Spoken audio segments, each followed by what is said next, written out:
Boom. Hello, everybody, and welcome back. It's me, Shweeby. I'm here with the lovely, amazing, and wonderful Bohemian Dragon. Hey, I'm gonna fake being really awake! Is anybody ever awake? No. So, well, you know. yeah. Once you hit like 30, there is no such thing as being fully awake. Ever. I tell you what, all these youngins, they're like, oh, well, when I get older, I'm like, stop saying that shit. Enjoy your youth. Enjoy your childhood. I keep thinking about all the shit I used to be able to do, and that here I am at 41, and I'm like, I keep seeing, like, these reels keep crossing my Instagram on hikes. Like, beautiful hikes, right? Oh, yeah. And I'm like... Is that because I sent you pictures recently? Are you getting more of them now? I guess. I don't know. Or maybe I just stopped to watch them because it's like these scenic vistas and stuff. Or people, going to these areas to go rock hunting or whatever. And I'm just like, but it requires a hike to get up there. And I'm like, I would love to do that. Yeah. Phoenix and I went on a hike and I was just like, I don't really do this on a norm, but let's go do it. Okay, so for this stream, we are covering the SOMA transmissions. We were going to cover them in the previous stream, but we were at that for about 3, almost 4 hours, just going over the case files. So if you guys are interested in checking that out, links to the case files and the transmissions are in the description below. If you want to watch along with us, I will have that up on the stream. Now, from what I understand, these transmissions will be happening events prior to the SOMA game. So we're going to see what happened at Pathos 2 and some other things. I will state this now. This stream and pretty much everything else on this channel is not meant for kids. And one of these videos is rated not safe for work. When we get there, we will do another extra warning just so you're not at work or you're in a public area, you don't get in some kind of weird trouble for whatever the hell is going to be seen, because I've not seen these before. So just for your own peace of mind, we will give out a warning. Was there anything we wanted to cover before we watched the first transmission? I don't think so. Just kind of some reminders of maybe jog your memory of some of the things we talked about last week, because yeah, anyways, moving on. Well, I'm sure as we go through, we'll be like, oh yeah, we talked about this. Okay, ready to watch the first one? I am. All right. I'm just getting comfortable. All right, I'm pressing play. All right. And y'all have to let me know if the audio is too loud or whatever, because I've got it turned down to like 70%. And this was made by Frictional Games. They partnered up in order to make these. With Imaginos Films. Yeah. Who does quite a few, little horror clips and whatnot for different horror games. Hardens an atmosphere. Yeah? It's like a scab. Build should have ruptured and it scabbed over with this stuff. That's intentional. Yeah. Slipped in a puddle of this stuff. It's slick as hell. Yeah, it's a lubricant. A lubricant, I know. And a conductor. So the redhead is Imogen Reed. Okay. And this other guy was Golaski, isn't it? Engineer, for Christ's sake. Drasky. Drasky. I just think it's weird to see the walls. Golaski. Yeah, because he's the one that found the robot of himself. Yeah. Adam Golaski. You ready? Who freaked out when Robot started talking about his memory of his dying dad. Yeah. Oh my god, she's got Stark's heart! No, I'm just kidding. What? Everywhere. Oh, is this the WoW stuff? All the walls. Everything I'm actually watching the video from the stream, so I think you're a little ahead of me. Okay. What are we looking at? Hi, Nicholas! I really wish you'd stop using all caps when you type, though. Yes, Nick. Please don't all caps anymore. Appreciate it, but hello and welcome. You're enjoying your Xbox Series? Nice. Filters. Several purifiers over here. That one?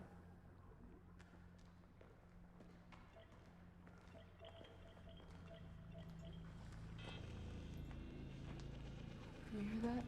Yeah. Chatter. From the SNS? No. Only safety notifications in the holds, plus the SNS isn't connected to WoW. What then? Could be something big in here? Loaders? Riggers? I doubt it. It's all you. Stay close. Lights, desk. Oh.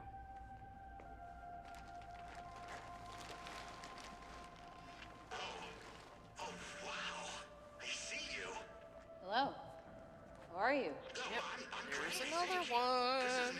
This is strange. Very strange, in fact. What's strange? I see you. And of course, Adam's like, another one. Great. Who's this person? Right? Amazing, right? This whole thing's amazing. Yeah, amazing. You know, all of his fear and trepidation after, you know, being confronted with himself. Hey man, it's me, Alvarin. We were at Omicron together before you went to Theta and got caught up in all that robot weirdness. Harry? They honestly have no idea. My God, it feels like years, man. There's something Well, wrong, at isn't there? this You point, wouldn't tell me if remember, something was wrong. What did Chick ask? the WoW has been, Hopper, you know, just focus doing on me, things right? for a while. Doing things it shouldn't be Harry, doing for focus a on while. me. At least according to them, it shouldn't be doing it. You know, so it's been. I'm so sorry, Harry. Holy crap. Shit. Give me a patch. Fucking Yeah. engineers. A wrench. Fucking wrench. Take it to Thalo State. Just notch it. Oh, I thought it ripped her arm off. No, Really sorry, thankfully it didn't. But How long have you been here? there's some. I have some interesting speculation sorry. about this bite. Is it the scan? It's the last thing you remember. Listen, Harry, listen. I feel like I need popcorn. You just killed the one guy who was happy to be locked up in here. We would have figured it out. Eventually. Yeah, we all do. Your arm. It'll be fine. It's a goddamn UH2, Adam. Tell me that was it. Oh, it gave her a wicked scratch. There's no Okay. active helper IDs. Structural stuff, stationary machinery. There's no way of knowing. You could ask WoW. So there was Anything to do now? there was a team stealing that was its stuff, I have sent no idea. to Epsilon to get it It's to not loading. basically to the point where they could abandon it, you know, to get it to be self-running, self-sustaining, you know, but then later after they had done that, they sent teams back to catalog and then send over, you know, resources, so things like food and whatnot. Gotcha.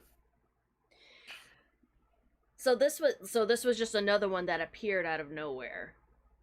Yeah, well, it wasn't there prior to them, to whatever cataloging they did before they left Epsilon the first time. And so now, you know, there's another one of the WoW's creatures that had a full brain scan in it, you know, that unfortunately didn't work out. You know, because the WoW is at this point still trying to perfect its technique, and it keeps trying to perfect its technique, you know, up until we get Simon Jarrett. Yeah. What do you think the WoW was trying to communicate to them?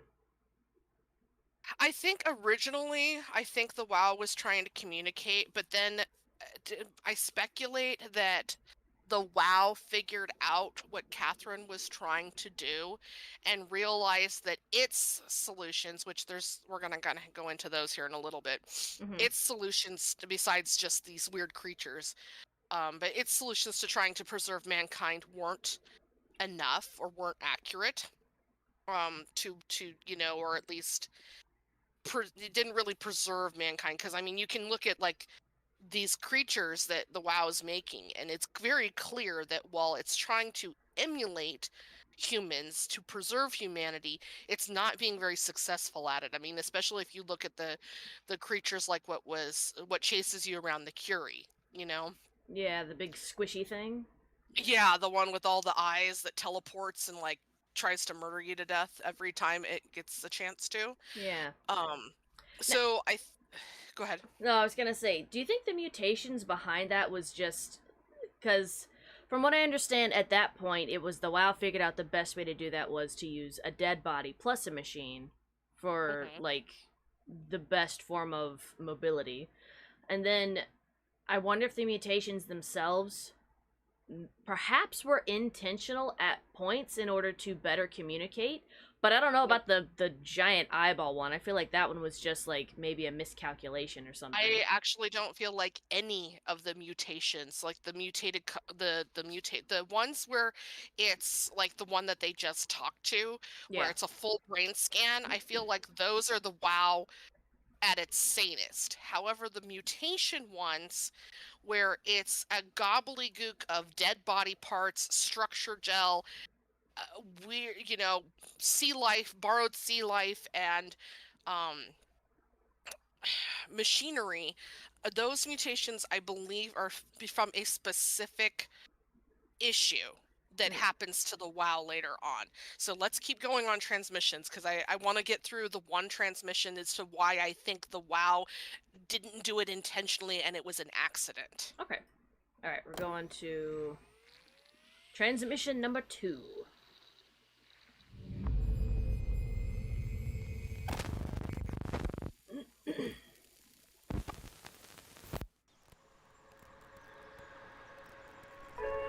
Theta 260, read imaging.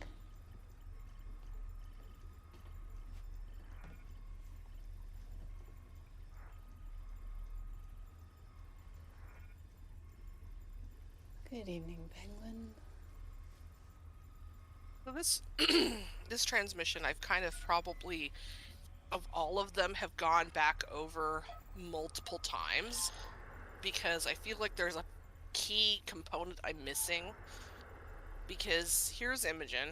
She's in her room and she's, sipping down coffee and worried about the scratch on her arm, and she starts this.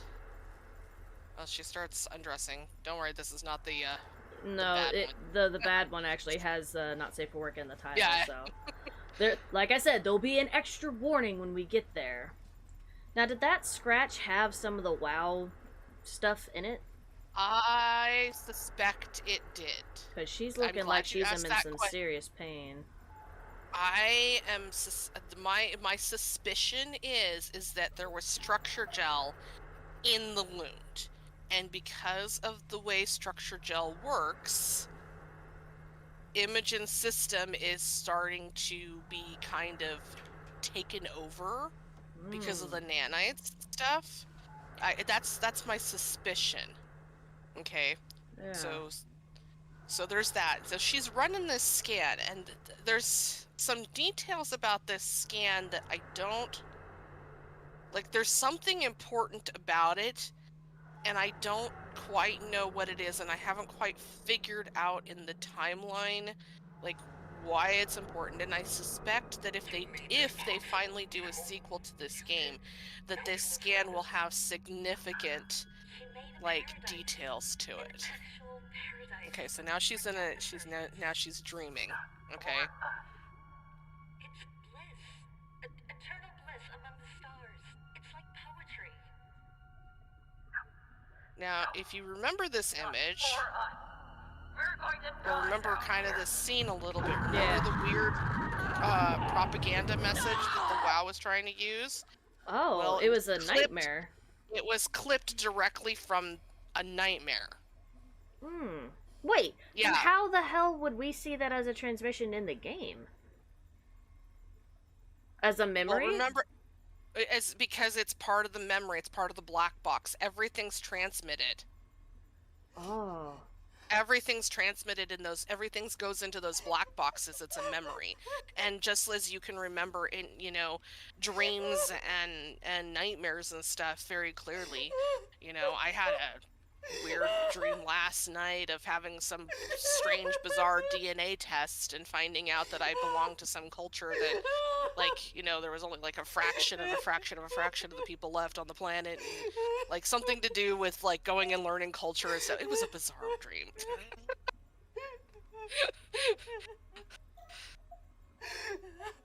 And of course, like anybody stuck in a very stressful situation, Imogen is. She's really not great. Because, I mean, the planet is dying. She's pretty much lost all hope at this point. That's what it is. Mhm. So, Yeah, I can't she's blame her try- for she's- having a freak out. Yeah, she's trying to hold on to sanity, but she's grieving, just like everybody on Pathos 2 is. What does she see? That's a look of hope right there, or something. hmm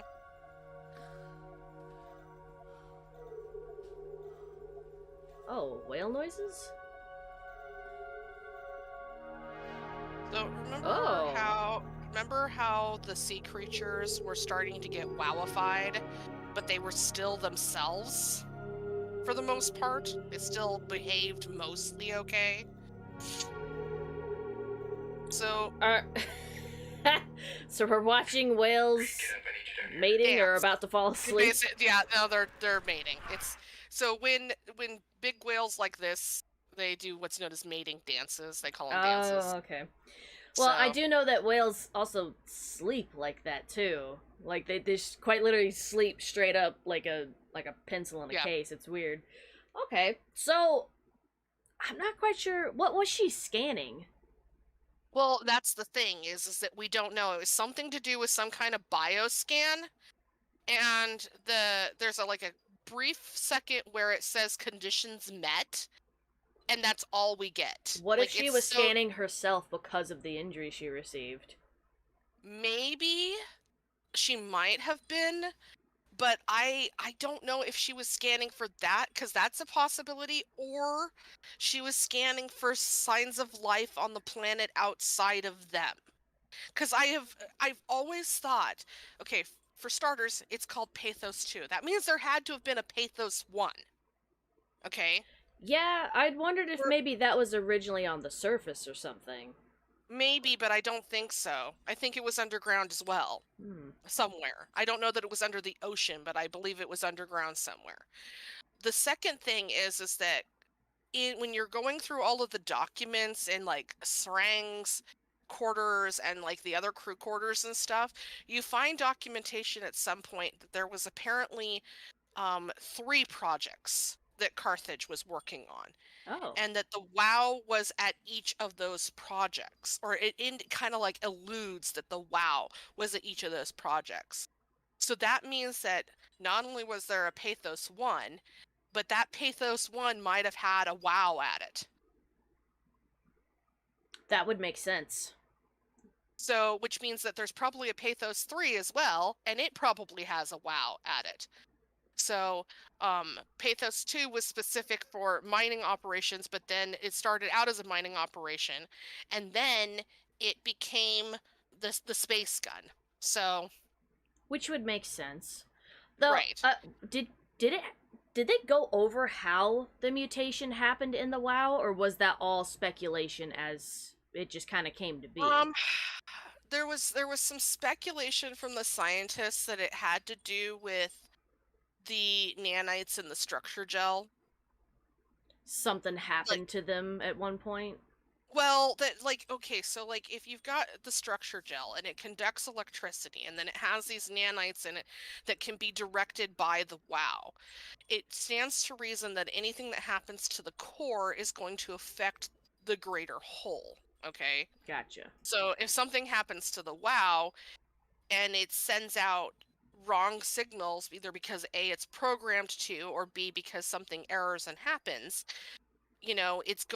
its direction of how these nanites work, and thus how the structure gel does things, is going to change. Now, there's 2 different styles of structure gel on Pathos 2, and we kind of go over that when we're putting together the basically the bullet for the WoW, the altered structure gel. Right. Because one of the things they talk about is how structure gel that's not connected, it's been stripped of all of its data.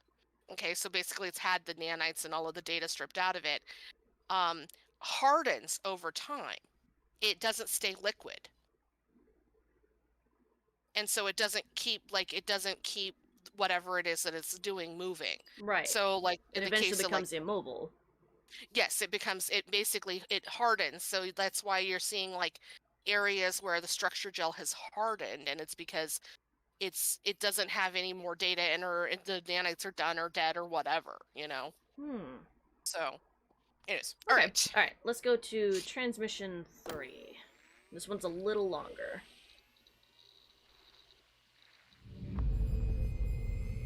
And in case anybody's wondering, if you pile all these videos together, it rounds out to about an hour-long movie, give or take.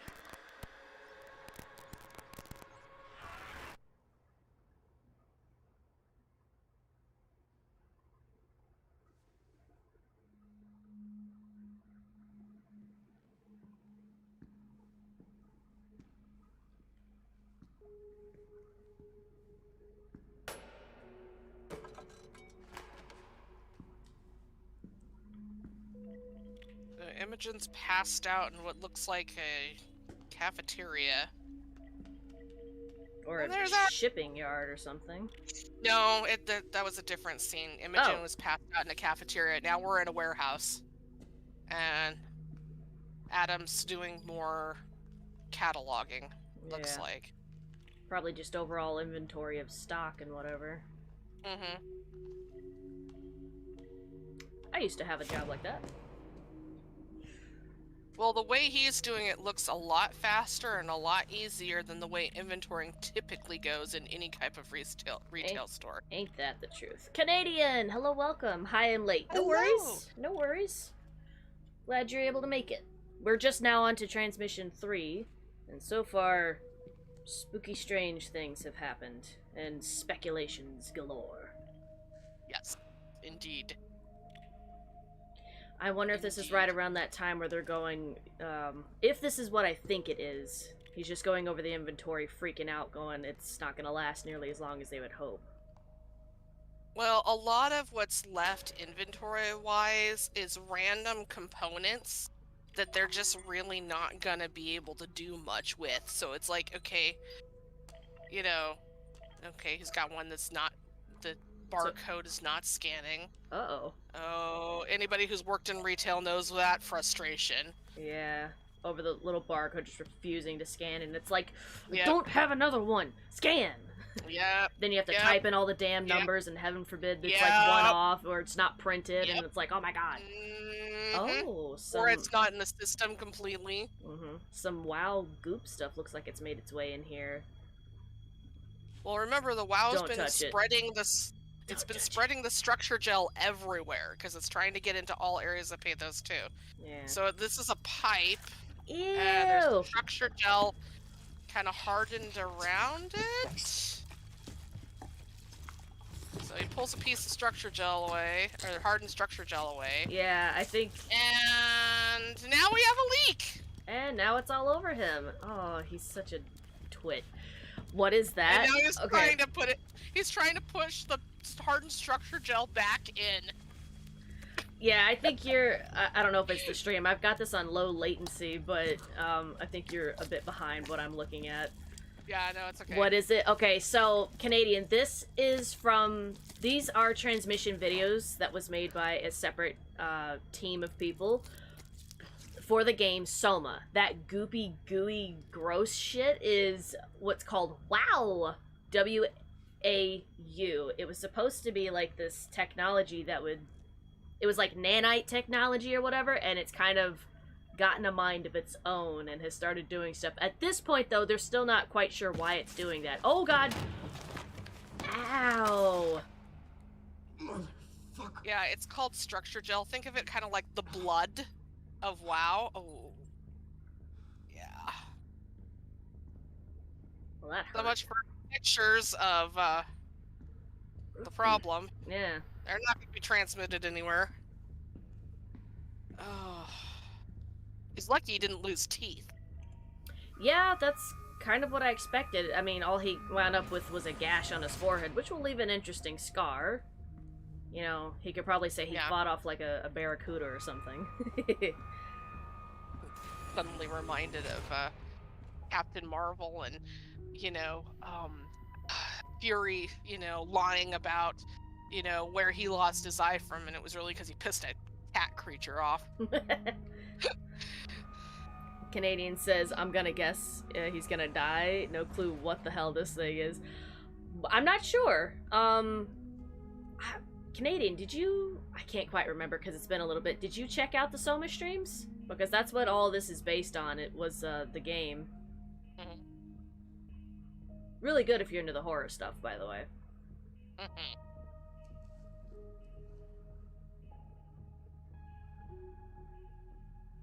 I Yes, wonder... look at the he looked at the door and then he looks around and now it's like, I wonder how quickly the structure gel actually starts, like, working. One? Oh, okay. That's what I thought. I was like, I could have sworn you'd been to at least one of them. Oh, he got it off of himself. Okay. Oh, ew, ew, ew! Don't do that. What are you doing? That's a problem. Are you to the part where he drinks it? Nah, not quite yet, but he's putting it in his cup. Mm-hmm. Don't drink it. We have another leak. Canadian. For the main character, I take back. He's gonna die. I know, right? It's like they always pick on one person, and it's like, yep, it's gonna be you. Bad idea. I know, right?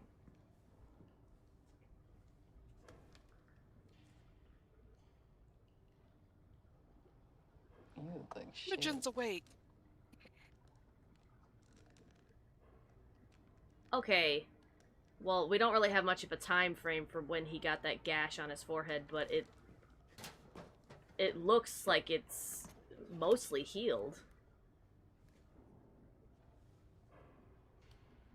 Yeah, I would suspect, based on the timeline, that it was a Do we have kind any of more? a Can you fill it several up? week period that they were doing these, like, Check the hole. scans or whatever, Just give me the gauze. Because inventorying a place that large with that much crap, I would imagine would take a bit of time. Yeah. I don't think you could just do it in, like, 24, 48 hours. Despite what corporate wants you to do. Not gonna hold for long. You know that. I'm gonna check traffic control. Try not to have too much Looks like fun. he's John Wick. Oh, yeah, I can see it. Make sure you wash out that mug. A little bit. He's not as badass as John Wick, though. Yeah, true. Oh, I saw the funniest clip, though. Sorry. Alright. Are you A gonna... squirrel. No, you're fine. A squirrel. Don't do it. Don't do it.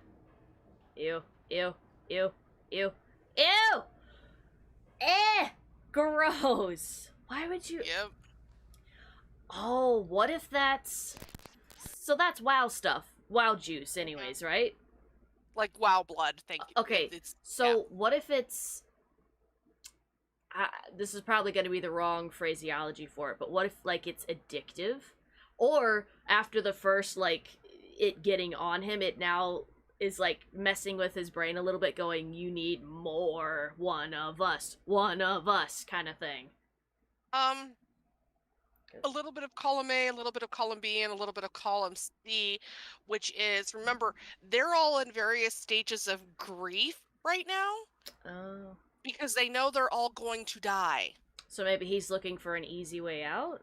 So he's like, you get to this it's like, and I've seen this with other people, like people who they know they're going to die, they stop caring about their weight, they stop caring about whether or not cigarettes are bad for them or alcohol or whatever. They eat and drink whatever they want, or they like they start on all the crazy bucket list stuff that everybody else thinks is nuts, like skydiving and base jumping and all the shit that you could potentially get killed from. Right. So, because they just don't care, and if they feel well enough to do it, that's what they do. I mean, there's been numerous accounts of terminally ill patients that are like, Leroy Jenkins all the way into death. So, right? I think he's just kind of to the point where it's like, well, I've always wondered what this would taste like. Let's try it out. I'm gonna Right. die anyways. Might as well die of something. It's that might as well die of something attitude. Yeah. You know? Though I do wonder because after he got like a lot of it on his body when he was just kind of looking around, he looked odd. Know what I'm saying? And Yeah, and no, that was just from that tiny bit. So I'm wondering if maybe it gave a sensation or something that now he's chasing like a high. Yeah, no, I think that that's part of it. Sure, I would say that's part of it, but I also think it's when you get to this point where you're in this stage of grief and you just don't care anymore, all kind of self-preservation thoughts, because we've all had an addiction, and I mean, hive mind, yeah, all of us Yeah, have had pretty an much. addiction of one kind or another in our lives. Right. And whether or not you fight that addiction off, that the willpower to fight that addiction off based on how much you care about your survivability. Okay. So when you don't care, you're not going to do what you need to do to fight the addiction, True. And so I think that's kind of where he's at, is that he's just like, we're all going to die anyways. Might as well die of something. I've always wondered what this tasted like. And it kind of gives me a thrill when it's against my skin. So Okay, possible dish death. on the Pause. skin. Leroy Jenkins. I have an addiction to rhythm games. I don't try to stop. Well, yeah, but you don't want to lose rhythm, so of course not. Of course. Rhythm is life. Okay, let's check out transmission number 4. Inspired by fictional games. SOMA. Imagos films.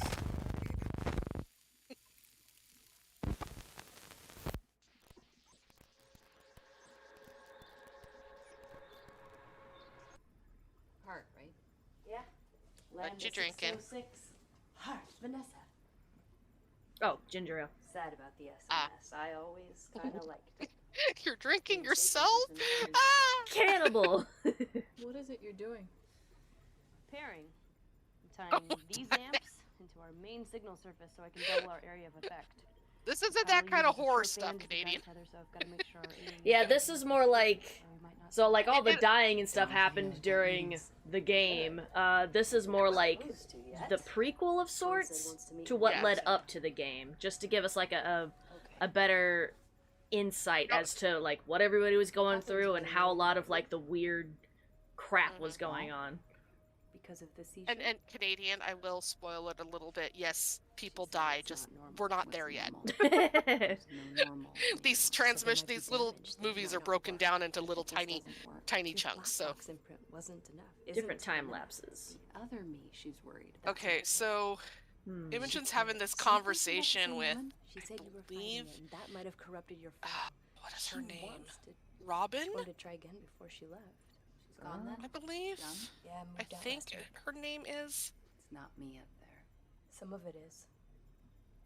But some part of you, And there's kind of an implied it's bliss. here in this Some of it's discussion among the that, stars. and it was kind of hinted at in the game that You need a to little let bit go. too, See you in a was time.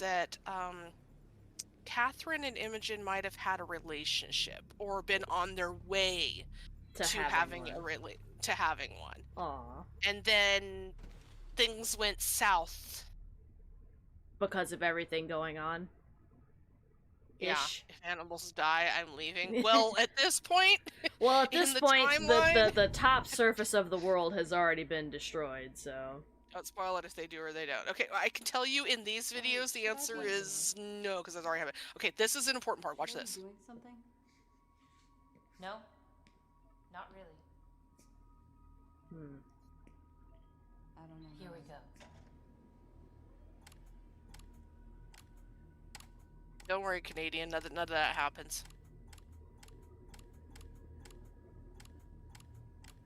Catherine.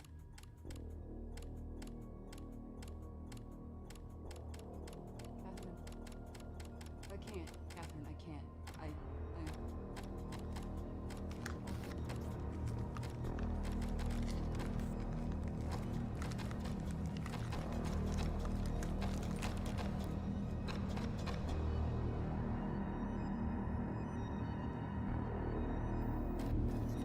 Whoa. Yeah. This is So all for you just saw her go. So she just had the brain scan done. You're all right. Okay. Oh. You had a And remember how she had been having seizures and the WoW tried to warn her? Something's wrong. Apparently there are ruptures. Okay, so that was part memory and part dream. Okay, that she just had. So my theory is that the corruption of the WoW It's been taking over the helpers. and the mutations is not the WoW's fault because the WoW was corrupted when it got a hold of Imogen's scans. Oh, okay, wait. Once we get done with this, okay. It used them to build that thing out of Yeah, a hang on. busted Lumar I got some stuff we can it's talk about. planning something. The Yeah, WoW well, is but, evil. my theories get crazier than this too. So It can't be anyways, novel. keep going. What it's doing, we do. At best, the WoW is re-implementing our own work. And Wow, it's doing makes so me in accordance with its most basic operational premise. Which is what? Honey, Preserve life. Yeah? Well, it's doing a shit job. somebody's been taking lessons from Phoenix. Okay. So, I totally agree with the idea of that she started having seizures, and that could potentially fuck up the WoW. The reason that I feel like that makes the most sense for me is, think about it. The WoW is collecting brain scans, and is trying to use that. Oh, hang on. Getting a random ass call. I don't know. You shut up. What if... Now, I don't know enough medical-wise if this is true, so correct me if I'm wrong. But when it comes to seizures, isn't that generally like a misfiring in the brain of sorts? It is. Okay, It so is. with that being the case, let's say the WoW got a hold of a copy of her, and, you know, that misfiring transferred over as data, because, let's be real here, it is a form of data that they're copying, and that, like, for some reason, because the WoW is essentially a hive mind, what if it infected itself doing that? And let's be honest here, everybody that's employed there, and with however many brain scans that they have, there's no way 100% of the people there are perfectly healthy. Right. Especially since it's a brain thing we're talking about here. Well, remember the guy that was such the asshole that had all that rage? I mean, clearly he had some rage issues. Right. I mean, Oh, okay, so yeah. okay, so yeah, every scan that was added. So here's where I break things, though. It wasn't Imogen's scan that broke the WoW. Well, who are you thinking broke it? Or what broke it, rather? Lyman. Why Lyman? Why Simon? Or Simon, rather. Oh, Yeah, because he had the brain injury. Because he had the car accident. I keep forgetting he had that. His scan was his, Munchie's, and Berg's scans were the 3 scans that the WoW was originally based off us. Remember? Because we had that story about Munchie where he would, like, you know, Simon was hailed as the herald of you know, the AI. Yeah. So their scans were the template basis for the WoW. There are 3 scans. Simon's being the most used for whatever reason.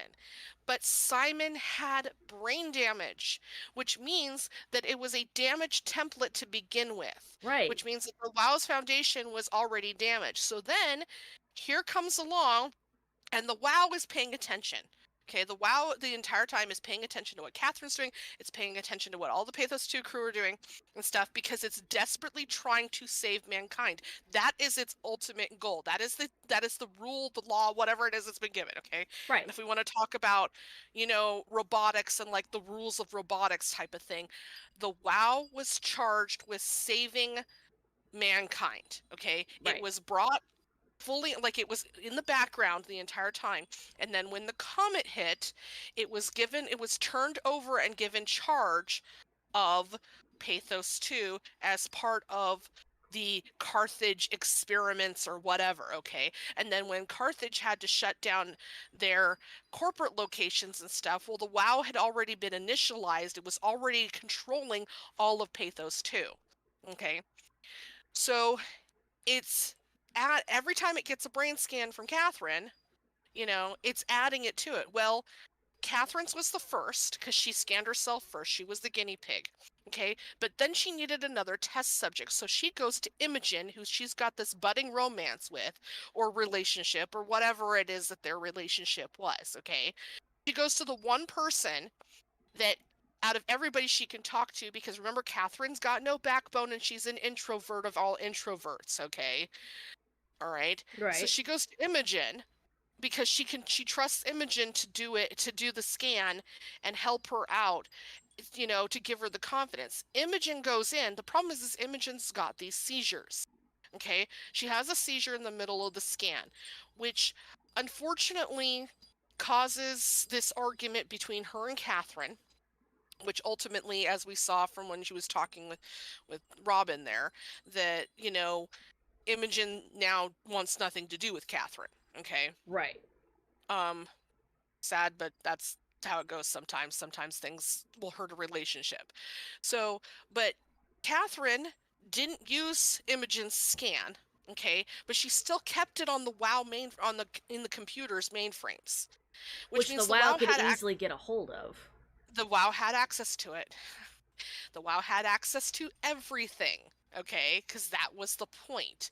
Was it was supposed to have access to all the black boxes, all the Oh. scans, all the computers, all the robotics, everything. So wait, so she did actually have a seizure in the chair. Yep, she had a seizure in the chair. Okay. Yeah, so And I can because see of the way the scan technology works is that that scan was being done basically in real time. Okay, so think of it like real time. The scan is being loaded into the WoW at the same time the scan is happening, and because there's no buffer in between, the WoW immediately implemented that data. So that's why you're seeing in these transmissions at the beginning of End, you're seeing Imogen's memories in these various Gotcha. garbled states and loops. So that walking on the sand loop that we saw, Was remember actually how a they memory she had.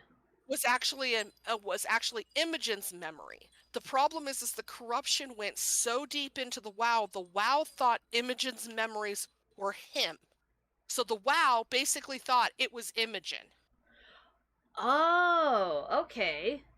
And Okay? that could be due to a mix of everything. So we've got Yes. Simon, which wasn't the reason that they were using Simon's because his was the first Yeah. brain scan to work. Well, his was the first full brain scan. Right. So, But they at this shouldn't have used his as a template though because he was there because he had brain damage. exactly, and I agree exactly. But this whole, I mean, the comet clearly is not Simon's fault, but the Well, whole yeah. the WoW being corrupted and thing, it started out with Simon. Granted, he Imogen's had scan. nothing to do with that, but still. No, he had nothing to do with it, but it left it basically, think of it like it left a backdoor vulnerability. Yeah, Okay. it did. So Simon's scan left a backdoor vulnerability so that when Imogen's, scan went in, it corrupted everything. And so that's why we have all these mutations. That's why we've got the structure gel leaks. That's why we've got all of the horrors that are going on at Pathos 2 and outwards, is because the WoW is mutated itself, or parts of it are mutated because of these bad scans, the corrupt data. And Right. knows the WoW knows it's corrupted. Okay, it knows that whatever it is that it's trying to do is not right. It can't, because it's too close to the source. Right. It can't figure out, and because it's also corrupted, it can't figure out that how to fix it. So that's why it's making all these machines and all these things, and it's trying experiment after experiment after experiment until, boom, it somehow gets this bright idea of, well, my source, my base was Simon, so let's go back to the source. Thus, Simon waking up in Imogen Reed's body. Oh, that's on right. Epsilon. Okay. That explains a lot. But that would also explain why the WoW is so cracked out. Cause its base template is Simon, who had brain damage. Though And I have some questions for the future scientist that decided to use his template when frickin' Dr. What's-His-Face and his boyfriend decided to also get brain scans. Why didn't you use theirs? Jesus. But that's besides the point. So you've got Simon with brain damage due to a car accident. Then you have Reed, who had a seizure in the chair. And then we have, what's his name? Lyman? Lamayan? You know what I'm talking about. The guy with the rage issues. Oh, well, we've got, I don't remember his name. Okay, but that's besides the point. But we got, well, yeah, but I mean, so if you look at, like, the various Pathos 2 staff that did get scanned, okay? Right. But no, that's what I mean. Because that goes back to, you can't guarantee that all the scans are going to be from 100% healthy people. We're a human, we got a lot of issues, and some of it is there's nothing we can do about it. So, well, look at me. I mean, with all of my host of medical issues, depression and anxiety and PTSD. I mean, PTSD has been, it has shown that it actually alters DNA. It alters your brain on an actual level. And so, what if I were to get scanned? Right. What would that do to a WoW? What would that do? Exactly. But the thing of it is, and this is where it goes further, is that the WoW had been stealing scans. So even some of those people that didn't go in and do Catherine's scanning were still somehow in the WoW because of the black boxes and because everybody at some point had sat in one of those damn chairs to control a machine on Pathos 2. Oh. So the WoW already had basically everybody across the board at some point. Now, whether or not it saved all of that information correctly and is its own entity, that I think comes about later. That's why I think you see more of, more of the copied scans in what they call the Mockingbirds later on as the WoW goes, because I think the WoW figured out that, oh, hey, some of these scans are more full and some of them aren't. And the ones that Catherine is doing, they're full scans versus the quick scans that the WoW was doing when it was stealing scans from the chair. Gotcha. Because, like, you look at the episode that we saw, or the clip that we saw where Golaski is confronting a copy of himself, and clearly that scan was far more deep than whatever it was that whatever scan that was being stolen by the WoW, okay, versus the one that they confronted underneath the tarp just a little bit ago. So and it showed her having a seizure or whatever. Okay. Yeah. So all right. Yeah. Ready to move on to the next one? Yes. All right. Transmission do it. number 5. How many of these there are? Oh, okay.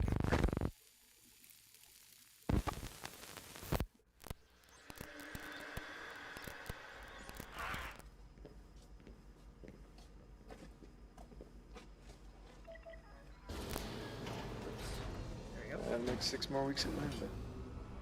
We're lucky the WoW would have found a way to kill us, but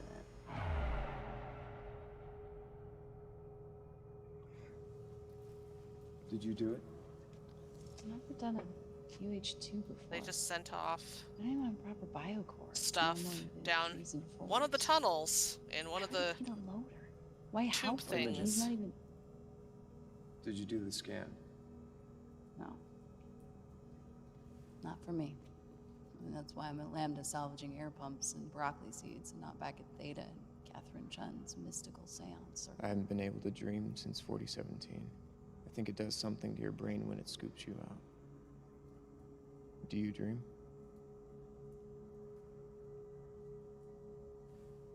As time goes on, Golaski looks more and more ill. Yeah. He looks more and more lethargic. Lethargic? Or possessed almost? Like, it's odd. Yeah. No, possession like that. Early enough. This is why I think Imaginus Films did such an amazing job on this. Is that, like, they I mean, he looks like he's being inhabited Tell me by what you did, something Alfie. else. Yeah. And they did such a good job that it feels so real. Mommy and I doll.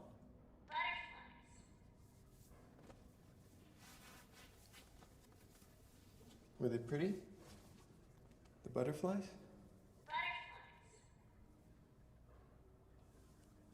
When was the last time you took a bath, bro? You don't just hang up the other shirt and put on a different one. It's called a shower. Stop box, reset lemma order onto Don't think he T0. cares. Oh no.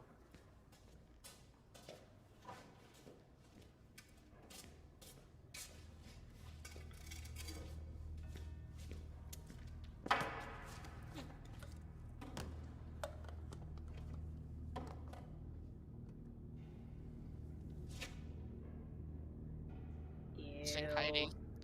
Interesting hiding spot for a thermos. Especially if it's Yeah. full of all that gross stuff. Structure gel. I wonder if this is a case because they don't actually have alcohol down there. Is that why he's doing this? Well, I think at this point, because it's been so long, I think it has become an addiction. You know? Yeah. There's gotta be something that it's giving him, even if it's... Oh, it could be like a placebo effect. Know what I'm saying? Well, they'll talk about, like, at some point here, I think in the next transmission, they talk about what the structure gel's made up of. Listen. You know? Like, kind of like its base components. So...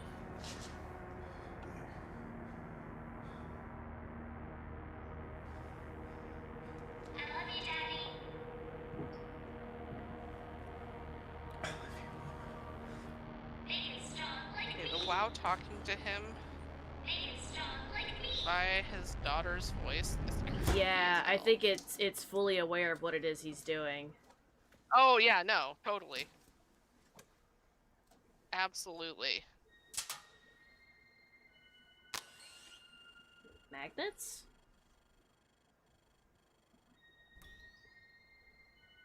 Hi, Daddy. So, I know I'm a bit think old of for it the more daddy like a thing, CD. but it's been 4 years, and I never really got a chance to stop. I mean, if SD cards can be these They say tiny that the little cure's been lost motherfuckers to we the put in our sea, and phones that now, Destiny never it gets stands to revealed. reason that you could But put it's videos Tuesday, on a chip and just I as always small. send messages on Tuesday. So, me and Mom, Mom Again, and I, we science, went to the butterfly games and conservatory science again fiction last predict pretty much almost And it was predicting abandoned. what There was is to nobody come there or to take predicting the tickets. future. Yeah. I love the butterfly thing And she all has the on the... butterflies were dead. Yeah. Except for this glasswing, who just sat on one of the railings She loves slowly fanning butterflies. his wings. He's watching old So, I took videos pictures. and of course crying. I think you'll especially like that one because of the Oh, curl. yeah. I've You seen always those. liked the curl part. You used to say that when I was a baby, I was just this little curl. But one day, I'd be a butterfly. I have no idea why you haven't responded.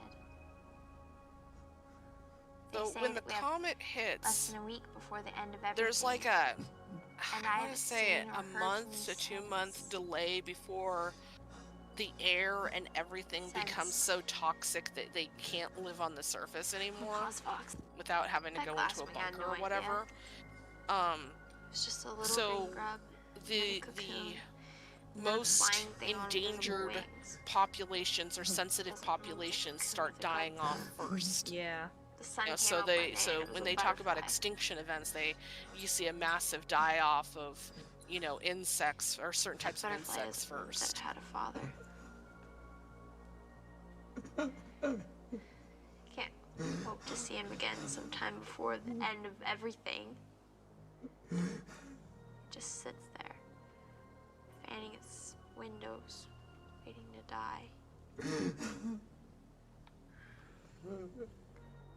But I remember you though, Daddy. And something they allude to and kind of hint at, I don't want to die if you remember. unfortunately, in various places throughout these videos in the game, is that Please, just Well, I do believe that there were people who made it into bunkers, and then of course we've got the potential Pathos 1 and Pathos 3, right? There was a large amount of people that didn't make it into bunkers, you Yeah, know, well, that I didn't, mean, you know, have I anywhere kind to of go. figured that was going to be the case anyways. Yeah. Why did he just... What? Oh.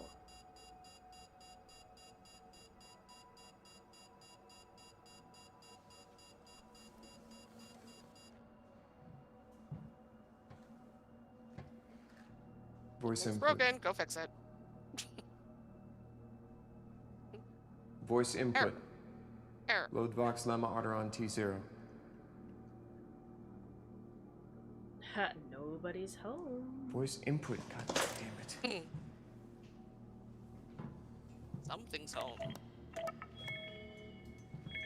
See, and this is why I got trust issues with Alexa.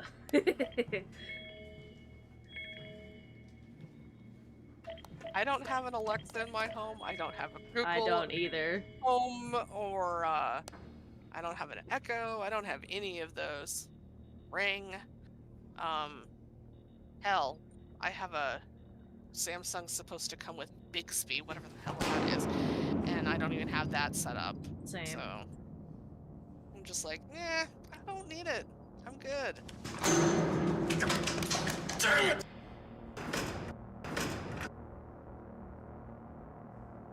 The actors did an amazing job in this too. Yeah, Because they like did.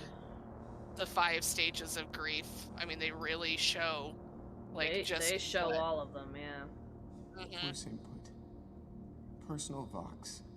0464 Galaski Atom Index Lemma Otteron.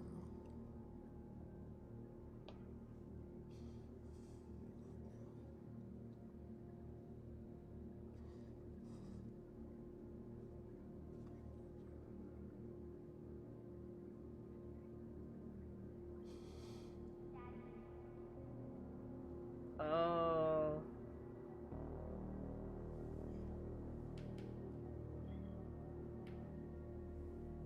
Listen.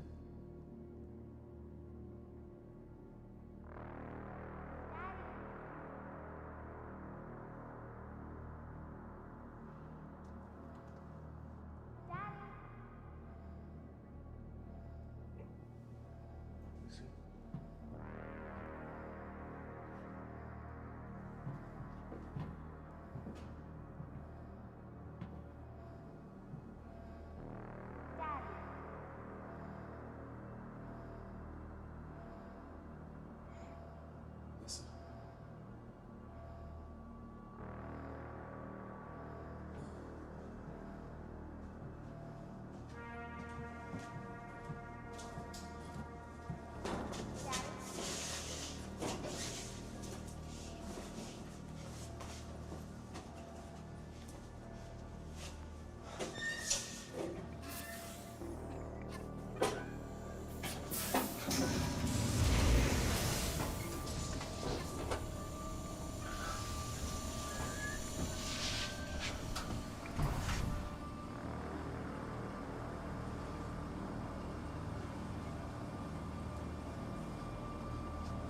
You know, opening a bulkhead door just doesn't seem like it's a smart idea. Okay, I was wondering what he was about to do with that tank top. That's smart.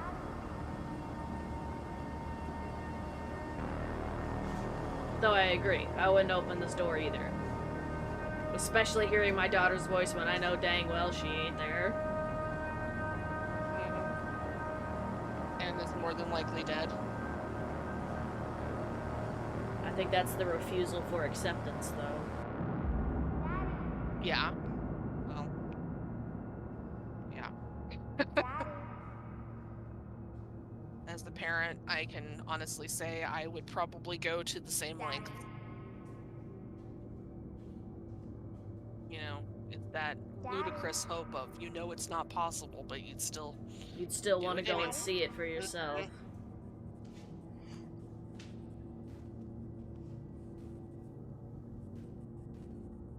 Because otherwise you'd just be thinking about it forever, Are you know?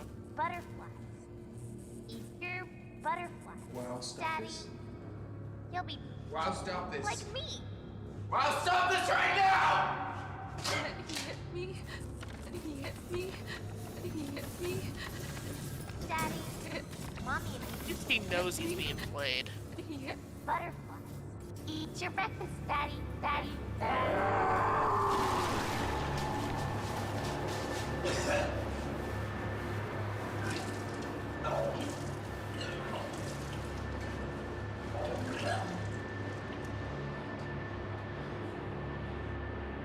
And guess who's now throwing up all the structure gel that he has ingested? Ah, and he's. What is wrong with you? Whoa, I need it! Was that the WoW trying to possibly save him from dying on structure gel? No. Oh, okay. I No. was gonna say, because that's weird. Again, I think it's the WoW trying to communicate or, like, bond, you know? Yeah. And it's just not working. It's not happening. I think another one thing that is a disadvantage for the WoW is that because it's brain scans, not only is it memories and experiences, but it's also dreams and nightmares. That and it does not differentiate between dreams and nightmares and reality and memories. Right. It cannot differentiate between them because it doesn't have the cognitive ability to do so. And then you've got the corruption from Simon Jarrett's scan and Imogen's scan going on in there. So, I mean, remember, at some points, the WoW thinks it's Imogen. It thinks it is Imogen, not the WoW, not a machine, not a computer that needs to communicate with its human counterparts. It honestly, to God, thinks it's Imogen, which is like this clip at the very end here. That's another Imogen memory from when she's younger. Right. And because of that, in its attempts to communicate whatever that communication may be, because it can't differ. Well, that also shows just how incredibly perfect yet imperfect this whole brain scan thing is in the first place. Because it was able to take a complete and total copy of a brain scan, but the problem is, unless you are that person, you're not going to know exactly what was a memory, what was a dream, and what is a nightmare. Because this is just a machine that's essentially an empty husk that's just taking on data. It's just going to think all of it is usable information. Yeah. Well, something somebody pointed out in a Reddit post that I read and I absolutely agree with is that, yes, you have the mutations, the proxies as they're called in the game that you have to deal with. But if you think about it in terms of that's a... Hi, Hannah. Hello, Hannah. Hello and welcome. How are you? I'm doing good. That those mutations are a corruption, right? Right. So somebody said that the WoW never actively tries to keep Simon from launching the Ark. And I think that's a very telling thing. I think that WoW finally, because of everything, once we finish transmissions, I think you'll agree, the WoW realizes after all of the events of what happened before Simon wakes up in the chair, that Catherine's launch of the Ark is the only way, because it's the only uncorrupted version of humans at this point. These scans, and yes, they might have rage issues, but they're still a perfectly scanned copy of this person, unlike, Simon, unlike Imogen, unlike... Because remember, it thinks it's Imogen at some point. Right. And so that means it knows that there's something not right about itself. So, it's gonna, I think it realizes that Catherine's way is the only way. Because it would coincide with its original programming where it's to save humanity. And up until this point, all that it's been able to do is... Mimic. and then it's also it's And paying mutate. attention. Clearly, it's noticed that humanity is dying, and its creations or whatever are just kind of, because they're mutated and let loose. They just go about and killing any other living human that's there. Mm-hmm. Drop by to say hi. I'll let you go by. All right, Hannah. Thanks so much for stopping by. We'll see you later. Bye. Okay, are we ready to see this next one? Yeah. Okay. No, this is the one that's not safe for Right. work, guys So, and gals. warning, Or this next transmission, Transmission 6, is not safe for work. So if you are in a working environment or whatever, maybe is don't brief see this nudity until and- you're in a private place. yeah, and if you're young and your parents don't like you with watching things with scenes of nudity or violence, FYI, you've been warned for both. Right. So.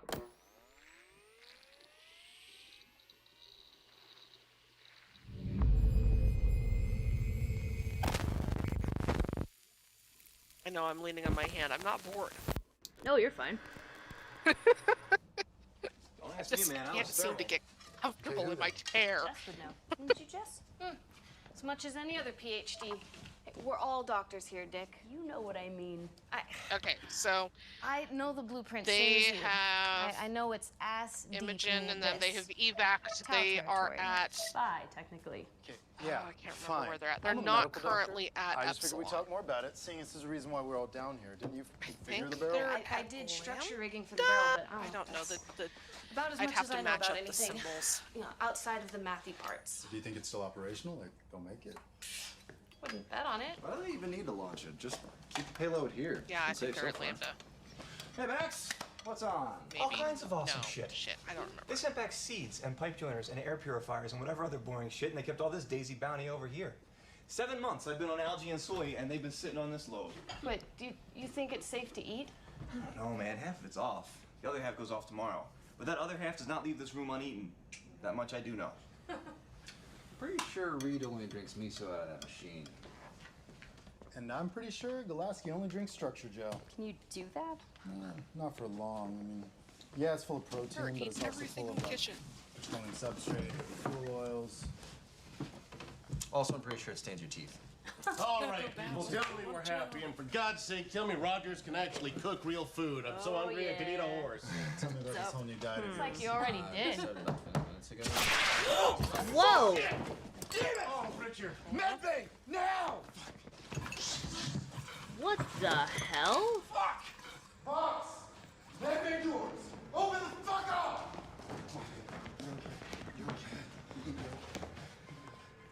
It's locked tight. Someone stumped this door. Don't stump it, Fish. I'm trying. You've got 10 seconds before none of this Remember fucking how I said matters. that the WoW Come had in the been trying pillar. to get into Get her to the everywhere? comm tower and tell Reed to prepare in case she has to go to Epsilon.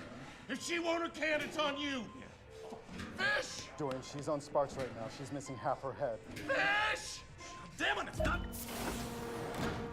Fish! That was me. Oh, no, no, ew, ew, ew, don't go in there. Is this? The WoW did this? Fisher, get that bed ready. It's not even a bed anymore. Just do it, goddammit! Rick, what do you need? The bed, the scanner, my kit. I need my hands on my kit. If there's no kit, there's no point. It's hermetic. She's fine. Hold her down. Below the neck. Fisher! Did I hit her black box? I don't know. Open her jump. I need to spike her. We'll worry about her head after we stabilize her heart. I don't know why they're trying to save her so hard. Because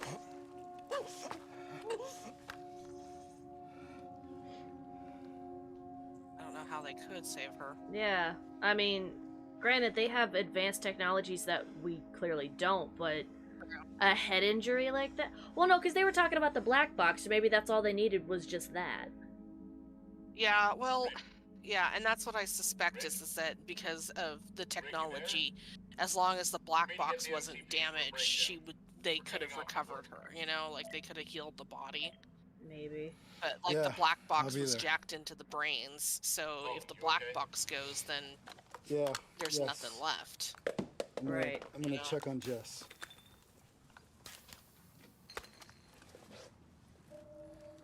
I'll be right there. Lights.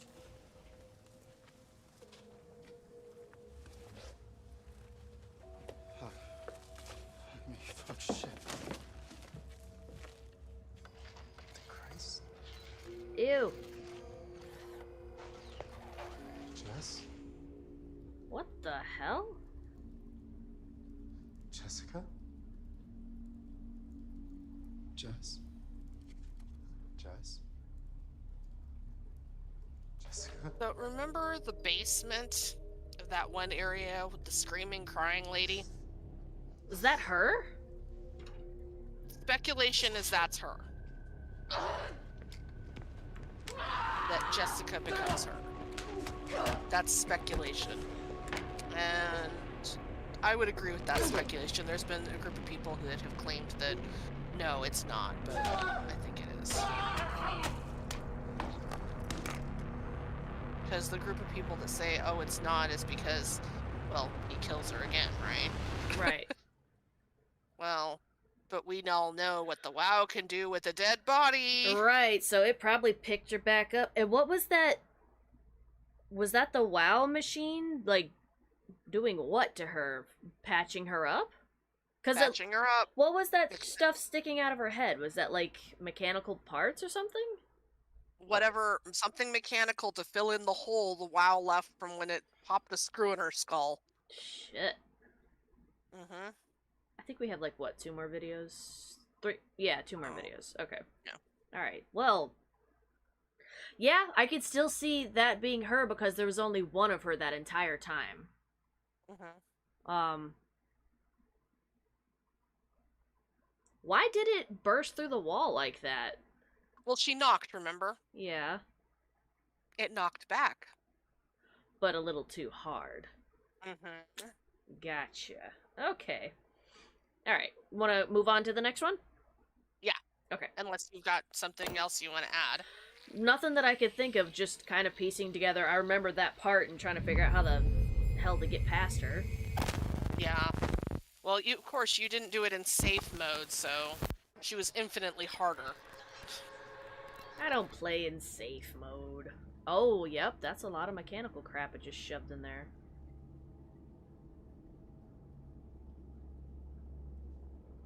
You like hitting girls. Oh.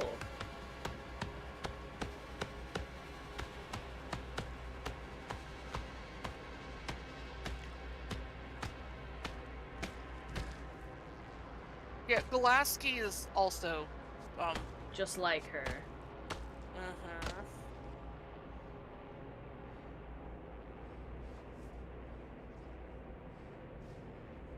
So, remember, the WoW was tasked with saving humanity, so what I speculate that happened here was the WoW was trying to create a mate for Gulaski.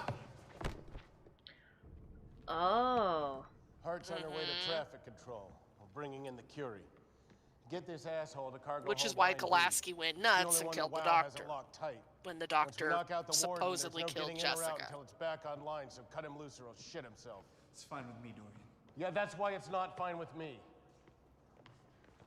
Davis and Holland are gone. What do you mean they're gone? I mean they're not there. In the decon corridor, gone. What does that mean? Dorian, what the hell does that mean? Fisher, I need you to climb the docking tower. Hey, yeah, no. It's stuck. We don't have control over anything anymore. You heard me that Davis and Holland are gone, right? I heard you, yeah. Now I need you to get what you need from our girl Hart and get your ass into that tower. I don't know anymore, man. Why don't we just go back? Let's just go back to Theta. We can go back to Theta. And what? Die. That's fucking what? The only thing that matters is what's on that goddamn tug. With Jessica, we lost anyone knows that tower. So we're putting you in a suit and sending you up with a lead Hart can use to control it. This isn't optional. Now keep in mind when it comes to Imogen's side of the story, we get it a little more disjointed each time because she's having more and more seizures, so we're getting flashbacks. Yeah. We're getting dreams. We're getting with Holland gone, her own, you know, her in real time. You have no choice. Yeah. Okay, yeah, sorry. Get with Reed. And get suited up. Rogers, get Golaski into the cargo hold. You and can lock see him how from the much of a outside. life or death situation this really is in just their overall emotions on their face. These actors did a phenomenal job. Yeah, what you Oh, need? the acting is absolutely I'm taking the just warden offline. amazing in these little shorts. I mean, it just, you get a real feel for the urgency, I mean, all of it. And I didn't say this earlier, but the actor who plays Adam Golaski in this, you know, his descent into madness or possession by the WoW. I've dealt with people that have been possessed before, and I would say it's very accurate. His acting skills were very on, like, very. He hit me.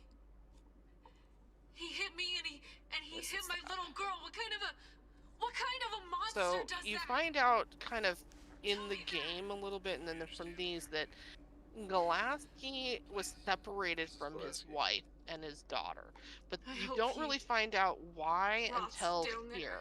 Like, he's a divorcee. I hope he never. Like, but you don't find out how. And typically most people don't ask, you know, but So in this case, he was abusive? mm-hmm. Gotcha. Oh, are you about to... Really? That's not a cookie! That's not a cookie. His rage issues.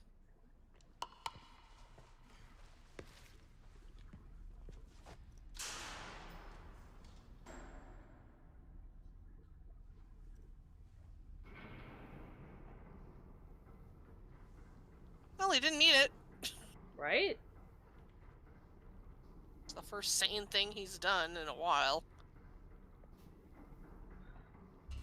It's kind of like he's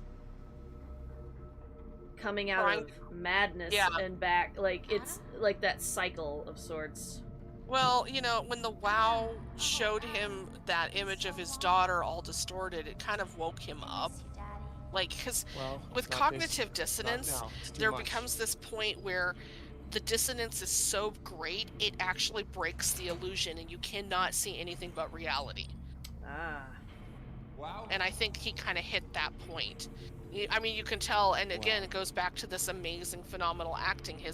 He seems like he's more aware now, right? Yeah. He's more awake. And he's out to break the thing that keeps messing with him. Mm-hmm. Now, this is him prior to him showing up there, though, and beating the shit out of the doctor. Yeah, I was gonna say, he's this trying looks to save... all backwards and stuff. Oh. Yeah, this is a memory.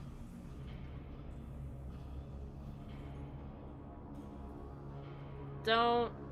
Uh-oh.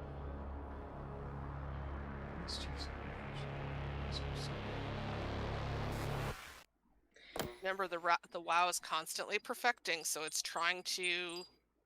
It knew it needed to save him, but it needed to lure him in. Mm-hmm. Like a moth to the flame. Gotcha. That's... Well, wow, I will give you that much. You are definitely fucked up. Mm-hmm. Inadvertently. Yeah, but again, that's due to all the brain scans. I would think the WoW picking through all that would realize just how messed up humanity is, and it would use humans' own tricks against them. Well, and it does, which is why like, we're seeing this evolution, basically, of the WoW trying all these different things until it finally goes, okay, everything else I've done hasn't worked to save humanity. It hasn't panned out. It hasn't worked. Let's wake up the original, basically, because that's how the WoW looks at it. Is it looks at Simon as the original, okay? Right. And whether that's true or not, I mean, because clearly not. There were humans around before Simon. You know, so let's wake up the original and have Simon help, because Catherine's dead at this point. You know, when Simon wakes up. I mean, the original Catherine is dead. So, and the Catherine that, you know, the WoW had put into a machine to get the Ark launched. Unfortunately, the machine the WoW picked to put her in just could not hold up against the proxies, you know, the mutations. Yeah. So it needed something a little more sturdy. Yeah, and the machine they put her in was kind of bulky, and that particular squish monster thing, whatever it was, was kind of angry at anything that moved. So, yeah, I could see that not working out. Yep. Alright, anything else we wanted to add before the final stretch? No. Okay. I'm not off the top of my head. Okay, same. Alright, here's the last transmission, number 8.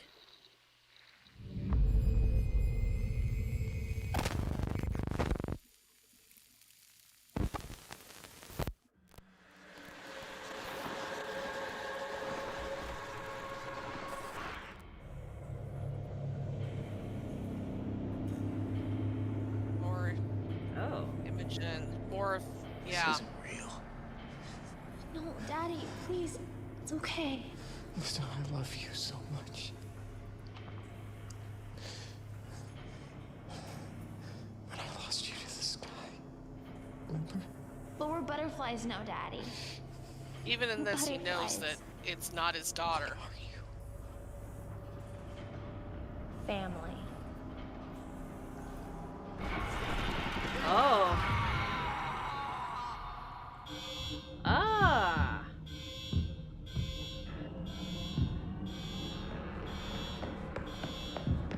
What did you do, Red? He's gone. Fuck you, he's gone. He's right there. What did you do, Red? Dorian, she stumped this door. Like the medbay door. What the fuck did you do, Red? He's gone, goddammit! That's the Atlantic Ocean. The entire weight of the Atlantic Ocean. things are kinda You open crazy that right door, now. you kill us all. It's not opening. It's not fucking opening! God damn it. Martin, no! You crazy bitch. You crazy. Yes, but why was he locked out? No! Sorry. You made this possible, you know. You did it. Because remember, when we come up onto this We need to location, get the fuck out of here. Lamb is the about to security implode. cipher, I mean, it had been locked down, remember? Yeah. And we had to find a different way in. Alright, So, pause for a second. Why did she lock his ass out of there? it's not very clear, but we see a clip here in another minute or so where it's a flashback. So she's been having this entire time, she's been having these seizures on and off, okay? Right. And she's gotten to the point where she has figured out kind of the signs and symptoms, because remember how I was talking about, like, they can train alert dogs to alert somebody before they have a seizure? Well, once you know your own body well enough, you know when something is about to happen. So for instance, with me with fibromyalgia, I know based on muscle fatigue, on nausea level, on just kind of like how I'm feeling overall, if I'm going to have a fibro flare or not. Okay. Now, a fibro flare for me is when my pain level goes from something I can handle, which is for me is anywhere between 5 and 10 any given day. Yes, I work through a 10 sometimes, up to a 15. Right. And so when it hits 15, I am curled up in the fetal position on the bed, wishing I was dead. So was she like in the middle of a seizure or something? So basically what happens is she keeps having these seizures, okay? And then the WoW has started slowly but surely finding different ways to take over people. So we saw it with Adam Golaski, we see it with Jessica, and something happens to him when he's outside, okay, in which he becomes he like somehow gets corrupted by the WoW. Okay, there's some accident happens, and he comes back in later and tries to do something to her, and we'll see. We'll Okay, see it. okay. You'll see the clip. Okay. All right. Because remember, when she's in these seizure states or passed out after these seizure states, she's having these weird kind of like lucid dreams where it's part memory, part nightmare. Okay. Right. That could also have been a bit of what also messed with the WoW from getting her brain scan. Well, remember, they're still all jacked in at this point. The black boxes are still in. So, Oh. yeah. So, like, she's got a black box still. they all have black boxes, so they're still all jacked in. You made this possible, you know? You did. Now we can live forever. I have no idea. It looks like it's made out of a Lumar screen, some stuff from the bilge, and So now she's kind of remembering various different Seems more memories. energetic when I get closer to it. Any idea what's powering it? So this is what she's looking at the Bavarian. We're trying to find someone from Upsilon to help us work it out. We should definitely help her parts, though. I can see a loader piston recurve in there. It's warm. It's really warm. Hey, Red, maybe you don't get so close to it like that. It's nice. Reed! Closing onto the hatches! Brace for impact! Reed! Grab onto something! Adam? Interesting response. It's Wow's plan. Together we will rebuild the world. This isn't you. This is who I've been becoming. Come with Hey, me. look This who is it all is. for you. She's turned over again. Pull it. This is all for you. Wake up. Reed, wake up. Reed, wake up. Reed, wake up. Oh. He attacks her, she kills him. So she knows that whoever's on the outside of that door ain't him. Because he had been somehow gotten corrupted by the, because you saw him covered in structure gel, right? Yeah. So he had gotten covered and had been corrupted. He goes to her trying to convince her to basically become his mate. Just us. What about And Alright, finish up. she kills him because she You mean like knows that Fisher? he is not right. So she kills the body. So when she locks him out, she knows that he's already dead. That's not him out there. Right, that's the It's WoW somebody- taking it's over. the WoW. Mhm. Gotcha. The corrupted WoW.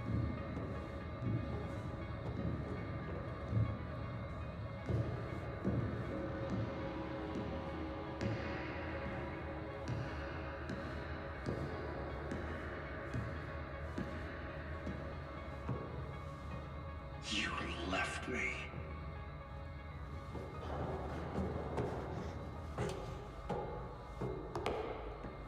Fisher. Fish.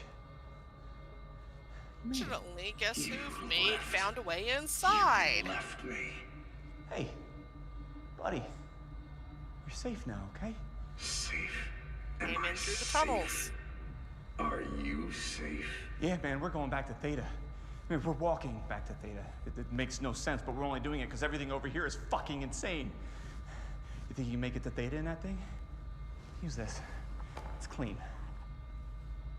Can you even see? I can see. I can see everything. Oh, yeah? How about you see away from...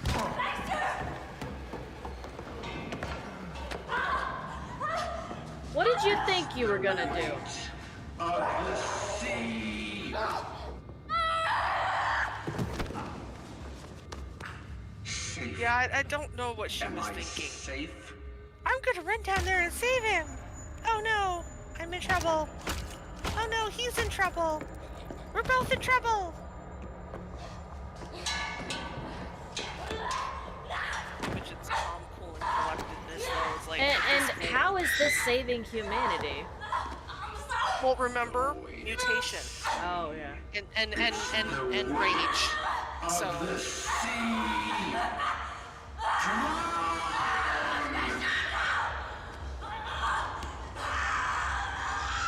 Fisher.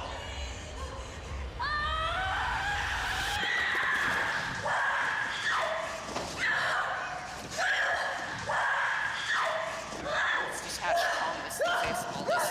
It's kind of disconcerting, but everybody handles crisis differently. No, no, no. It's not. We can make it back to Theta. You made all this So possible. remember at You know, one you point did. they start talking to find Robin and you know they're like, well, her story just seems so unbelievable because remember she's the sole survivor A paradise. of Lambda, An actual paradise. None of of this is the crew real. that was at Lambda that escapes. And they're like, well, it's her story is just so unbelievable and stuff. And they talk about that in the game. Well, that's all of this. Is this whole mess. She's That the was only just one structure gel. That was all Yeah. liquid up until, well, no, it was solid up until the helmet was taken off. Uh-huh. Well, it was being contained inside the helmet. But yeah, the structure gel was... Because it was using the black box, and the structure gel was doing everything.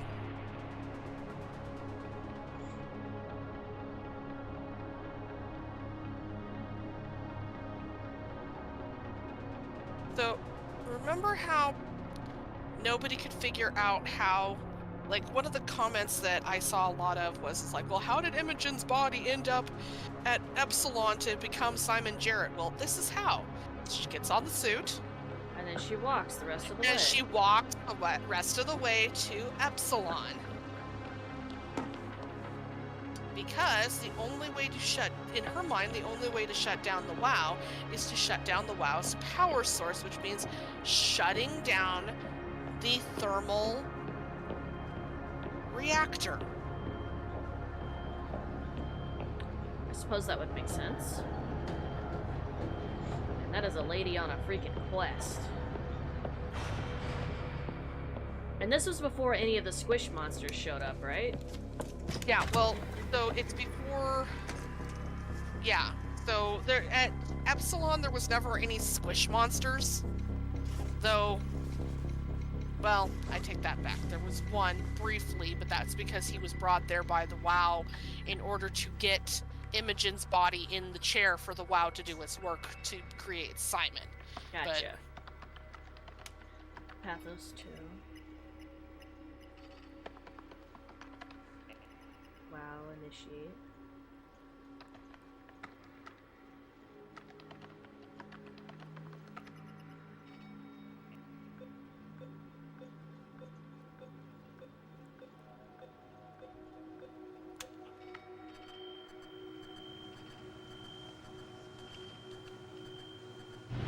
Alright, shut down the power. Wow. I killed us all. That didn't stop the WoW, though. Well, here's the thing. So she shuts everything down. I think originally the WoW sends Jin Oshida there in order to shut down the next step. So she had you saw her setting all those charges, right? Yeah. All those detonators. So I think she had it set up that the detonators would go off after she dies, because remember, she shuts down everything so that all the air leaves, okay? So knowing that she has to die in order to kill the WoW, she sets the charges to go off afterwards so that she can die from asphyxiation instead of blasting. Right. If that makes sense. Which I guess I can kind of see it, because, like, I wouldn't want to burn to death. I know I wouldn't want to burn to death. So, you know, to her, it's the lesser of the two evils. So, she's, you know, and then, of course, she moves herself closer to, you know, the main charge.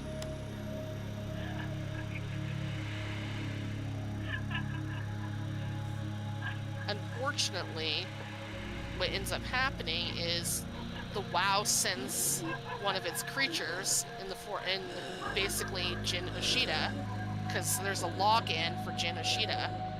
He shows up there. The WoW uses Jin to, I'm assuming, to turn off the detonators, is what I'm assuming Jin did. And then potentially getting Imogen in the chair, but I don't think so. I somewhat suspect the WoW used its infection of Imogen to move the body into the chair itself. Right, in order to have a body for Simon. Yep. And then this is all of her last memories.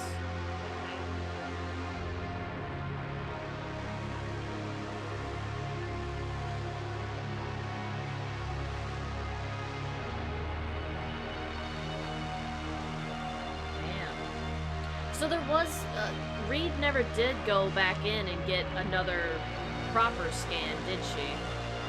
No.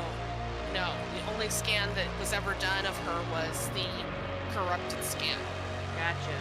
Because remember, she's sitting there, she's arguing with Robin. Robin's like, just do it again, just go get scanned again, and, talk to Catherine. Because Robin's like, Catherine's really hurt. You should talk to her, I don't see why Catherine's hurt. Nothing happened to her. Well, because of the relationship. Because remember, Imogen ends the relationship, blaming Catherine for her seizures. Oh, there was a reserve. Oh. Okay. There was a reserve. She didn't. So, yeah, that's why the depth charges were needed. That's why she had programmed those damn blast charges, was because the blast charges were supposed to take out the reserve. But because Genoshida showed up and turned off, and I'm assuming turned off the depth charges, then they didn't go off. So the reserve was able to come in. So when Simon wakes up in the chair, you see this thing on the screen at some point. So much, days had passed, so much power had left. But it took the WoW a while to figure out who to put in Imogen's body to wake up to do the ARC program. Gotcha. Okay. So, because you see that there had been a time lapse. Now, here's the part that nobody really talks about. And this is kind of stuck in my craw, is that the WoW had access to everything, including the ARC project, which means that the WoW is actually in the ARC with them. Oh no. But is it and as corrupted? Probably. And because the WoW is in the ARC with them, that means that the WoW may have also contained all of the other data that it had. Damn. So, if they do a sequel to this game, in my mind, there's one of two ways they can do it. They can either A, do it as, okay, well, what happened to those that got scanned and went into the ARC? What happened, Right. Like, is the ARC going to fail because the WoW is in there? So that's path number one. Right. Path number two is looking at Pathos 1 or Pathos 3. My bet would be on Pathos 1, because that would just make the more logical sense. Because it's pretty much a guarantee that there was a Pathos 1. Right. Or possible survivors, because you can't think that's what I mean, is that there's possible survivors at Pathos 1. Oh no, I'm saying outside of that. Oh, you I'm mean saying, like a bunker? Well, not a bunker necessarily, because a world-ending event happens. There's not going to only be one company doing something to protect as much humanity as possible. True. They might do something in a similar theme, but, considering the WoW thing infected most of the entire planet, it would still reach out and affect other things. It was in the process of infecting the entire planet. Okay. The thing of it is that the not Acres, but who was it? The doctor that has you create the tainted structure gel. The idea behind it was that the clean structure gel, the untainted stuff, would act as like a virus to the WoW. The thing of it was that he's like, well, then he wants to kill Simon at the end, right? Right. Okay, because he's like, well, Simon holds the key. And he's like, well, I can't let the WoW get a hold of Simon, because, the WoW's going to know then how to fix itself. Right. Well, guess what? Guess who ends up, not long after that, in a scan chair to be loaded into the ARC with Catherine? Simon. So that means that the WoW has probably figured out at this point how to fix itself, or at least how to fix whatever virus thing it is that was introduced by the rogue structure gel, and it's still going. So yeah, there is the potential chance that the WoW could cover the entire planet. So I agree, yeah, there could be, survivors versus the WoW type of thing. Right. Um, But as like a secondary game, and like they could go with so many directions with this. They could make a game either that's I think after the fact would be cooler, where it's like maybe thousands of years in the future or something. There was like kind of it'd be along the lines of like the Fallout series of sorts.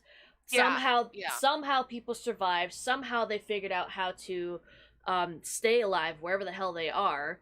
But it wouldn't be the original project. It would be like some offshoot thing because, like I said, a world-ending event, there's not going to be just one thing. There's going to be several different things out there with their own idea of what's best to save humanity.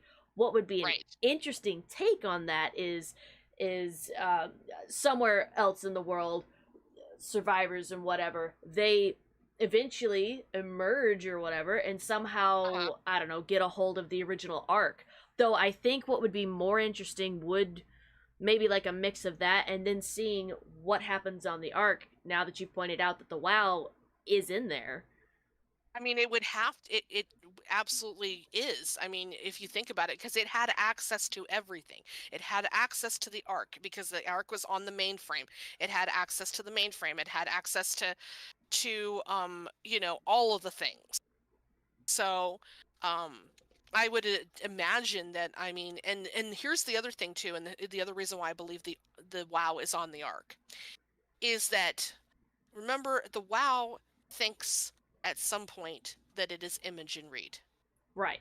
Like, it is corrupted to the point where sometimes it believes that it is not a machine or an AI, that it is actually legit Imogen Reed. So wouldn't it want to save itself?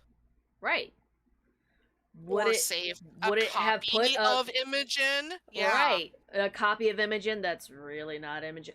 But that also goes with the idea that there's two Catherines on the Ark, which would be just a trippy ass. They need to do.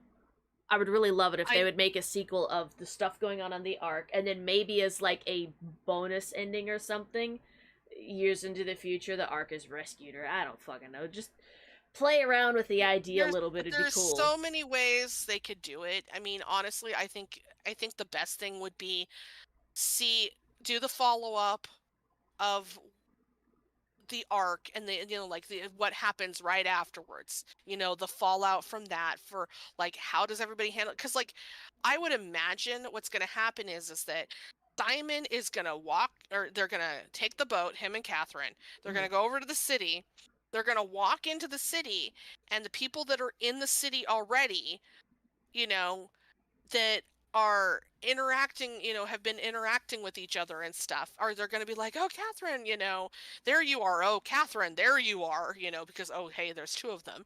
And then they're going to be like, who's this? You know, like there was no Simon on Pathos 2. And then that people are going to be weirded out by that. Don't they have more than just the employees on the Ark though? Don't they have also like people from around the world that were able to get the scan? Really? No, just people who were at Pathos 2. So they didn't save humanity; they only saved themselves. Pretty much. Bastards. But remember, at this point, they think everybody else is dead. True.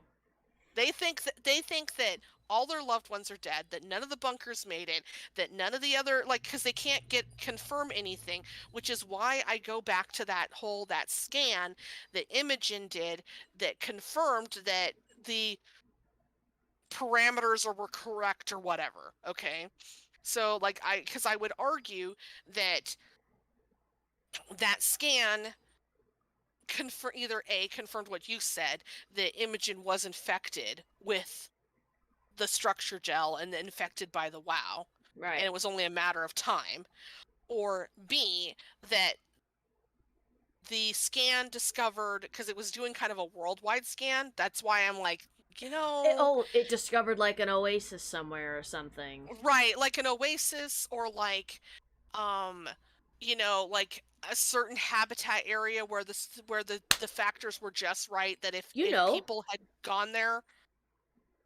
that reminds me of a book that we were required. I don't remember the title for it because this was back in one of the many schools that I had gone to, but it was kind of over a similar situation, world-ending event, and it's based on this chick and where her home is, which was a few acres.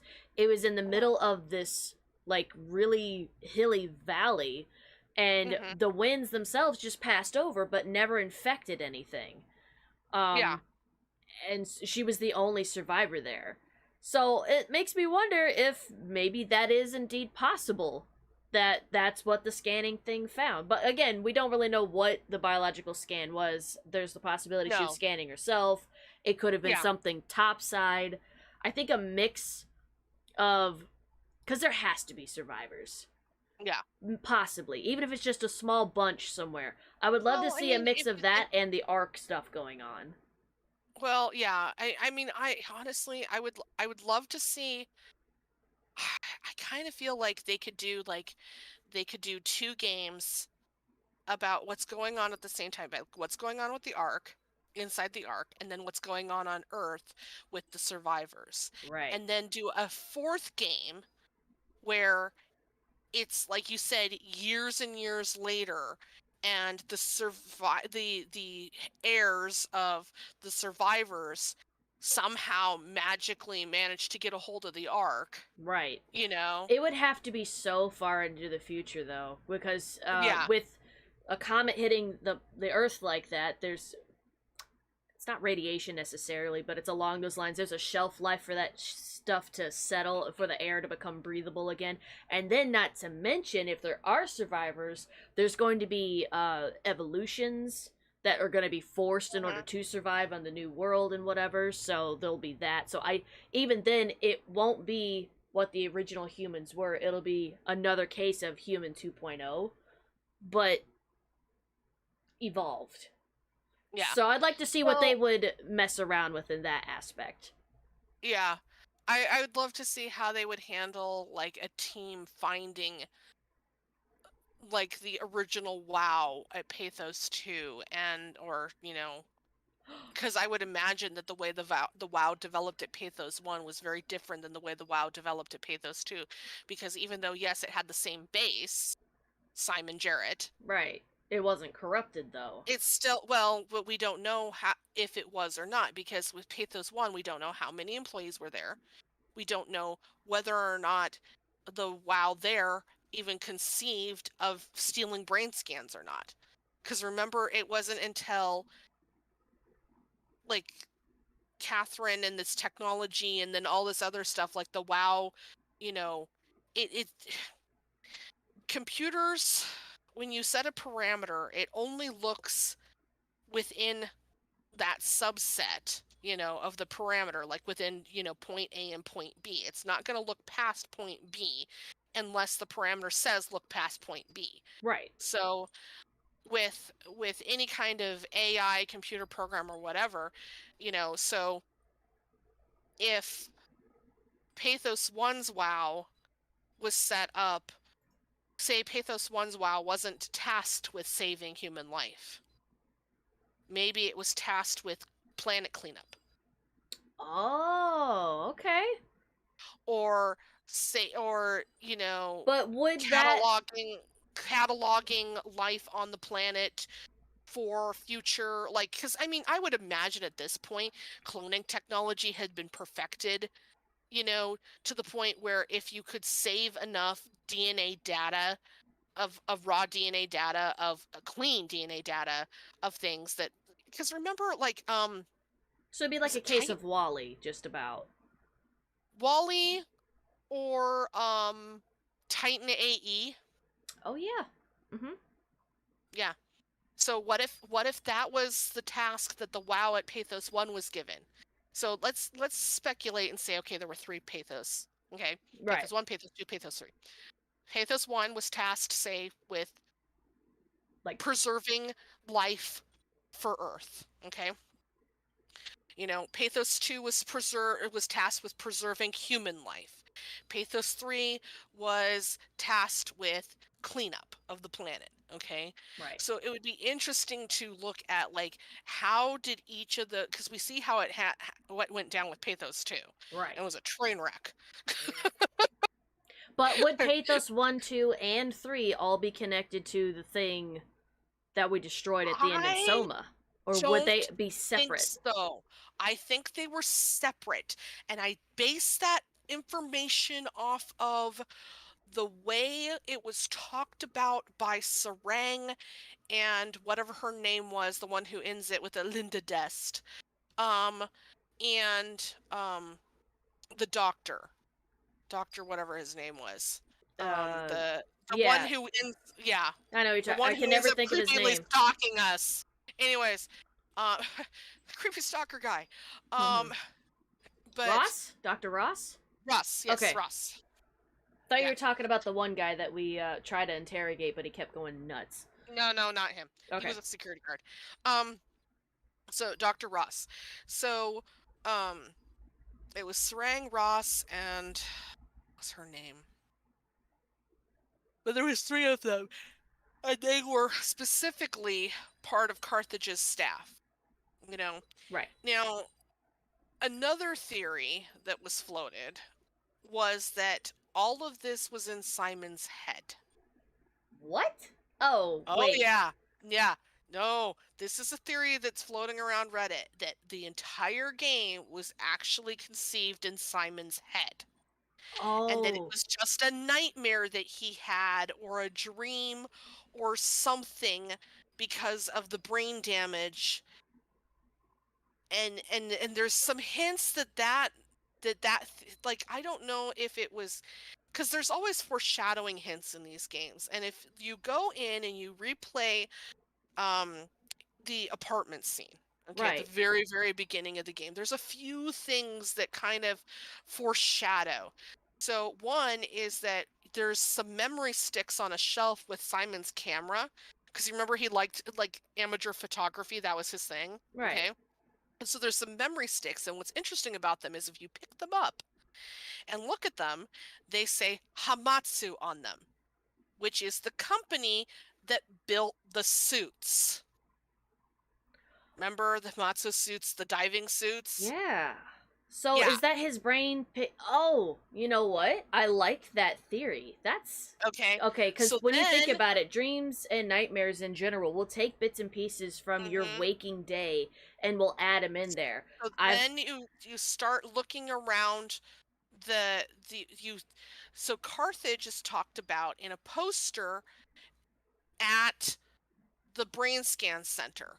Okay, like Carthage is there in the bottom corner of a poster. Okay, but there's other little things too. So like there's the books that he was reading. If you look at all the books that he was reading, so like for instance, the author of one of the books that he was reading, which just happened to be a horror book about a family battling the horrors of the ocean. I did see that. The author's name was Robin. The first name was Robin. I don't know this phone number, so I'm not answering it. And it's a 28. It's a 208 number anyways. It's probably spam. So so there's this theory that it was just all a dream, that it never actually happened. Did he still get on the Ark though? Well, no, because the Ark would have been part of the dream. That whole thing, from him waking up in the chair in the bottom of the ocean, in this Hamatsu suit that has Imogen's body in it, all the way through getting onto the Ark, and that whole thing at the end, it's speculated that the whole thing was just a dream sequence. What if, brought on during the scan, because okay, so if you go back to, you know what? That would work, because when in the transmissions that we just watched, Imogen Reed and the other guy, apparently he said he stopped having dreams after his scan. And with hers, which she has seizures, she has nightmares. dreams, but like more nightmares than dreams. but she has misfirings in her brain due to the seizures. Simon, I keep wanting to call him Scott, and I don't know why, but Simon has brain damage. So what if, due to that, like you said, he's seeing all these events and stuff, and like, as I said, brains and not brains, Jesus, dreams and nightmares will take bits and pieces from reality and shove it into a thing. But what if he wound up in a coma or something? Well, and that's what that has been kind of floated, is that he's in a coma, that he's actually in a coma, that he did go in for the brain scan, but that something about the flashing lights caused a seizure, much like Imogen, and Simon went under. Damn. And that all of the events of Pathos 2 are actually just one long nightmarish dream. And that him at the end walking into the light to go meet Catherine at the Ark was actually him dying. Dying or waking up? I would say dying. Because for all intents and purposes, I mean, because there is a SOMA timeline that somebody put together. Okay. And it says here, June 1st of 2015 is supposedly when Simon 1 dies. So the first Simon dies shortly before what would have been his 27th birthday, presumably due to complications from his brain damage caused by the accident. Before he dies, he agrees to let Munchie keep his scan for future research so that it can be put to some use and a part of him can live on. Okay? Gotcha. So there's this whole timeline of events that somebody has put together. It needs to be updated a little bit with information from the wiki and the transmissions, but it talks, there is some discrepancies though. For instance, so it's one point in the game it stated that his birthday was July 16th of 1988. However, when Munchie conversations, love Soma. Hi Gamescape, thank you. Oh, Gamescape, thank you so much for the $2 donation. Great conversation, guys. Love Soma. I fell in love with it. Just so we get you a quick update on this. So I'd had the game for years, and Lori was like, "Well, you definitely need to play it." And I was like, "You know what? Screw it. I'll play it." Fell in love with it, and we've had like so many conversations on this, and just like bouncing conspiracy theories back and forth on it. It's great. I highly recommend it. Yes. So, but later when she's reading out his birth date during his scan, well, that's what he reads out, was July 16th of 1980. That's what Munchie reads out. However, later on Pathos 2, it shows his birthday as July 31st of 1989. So my speculation with that is why the birth date change was, the birth date was later changed when that was the version of Simon that was uploaded to become the first AI. Oh, that would work. Because remember, Munchie, that was his ultimate goal. Like I said before, if you had gone in and actually read that article out that was in the desk drawer there at Pace Labs, it talks about how Munchie and Berg are trying to do this in order to help, with AI development and stuff. And then there's other hints about it throughout the game and whatnot too.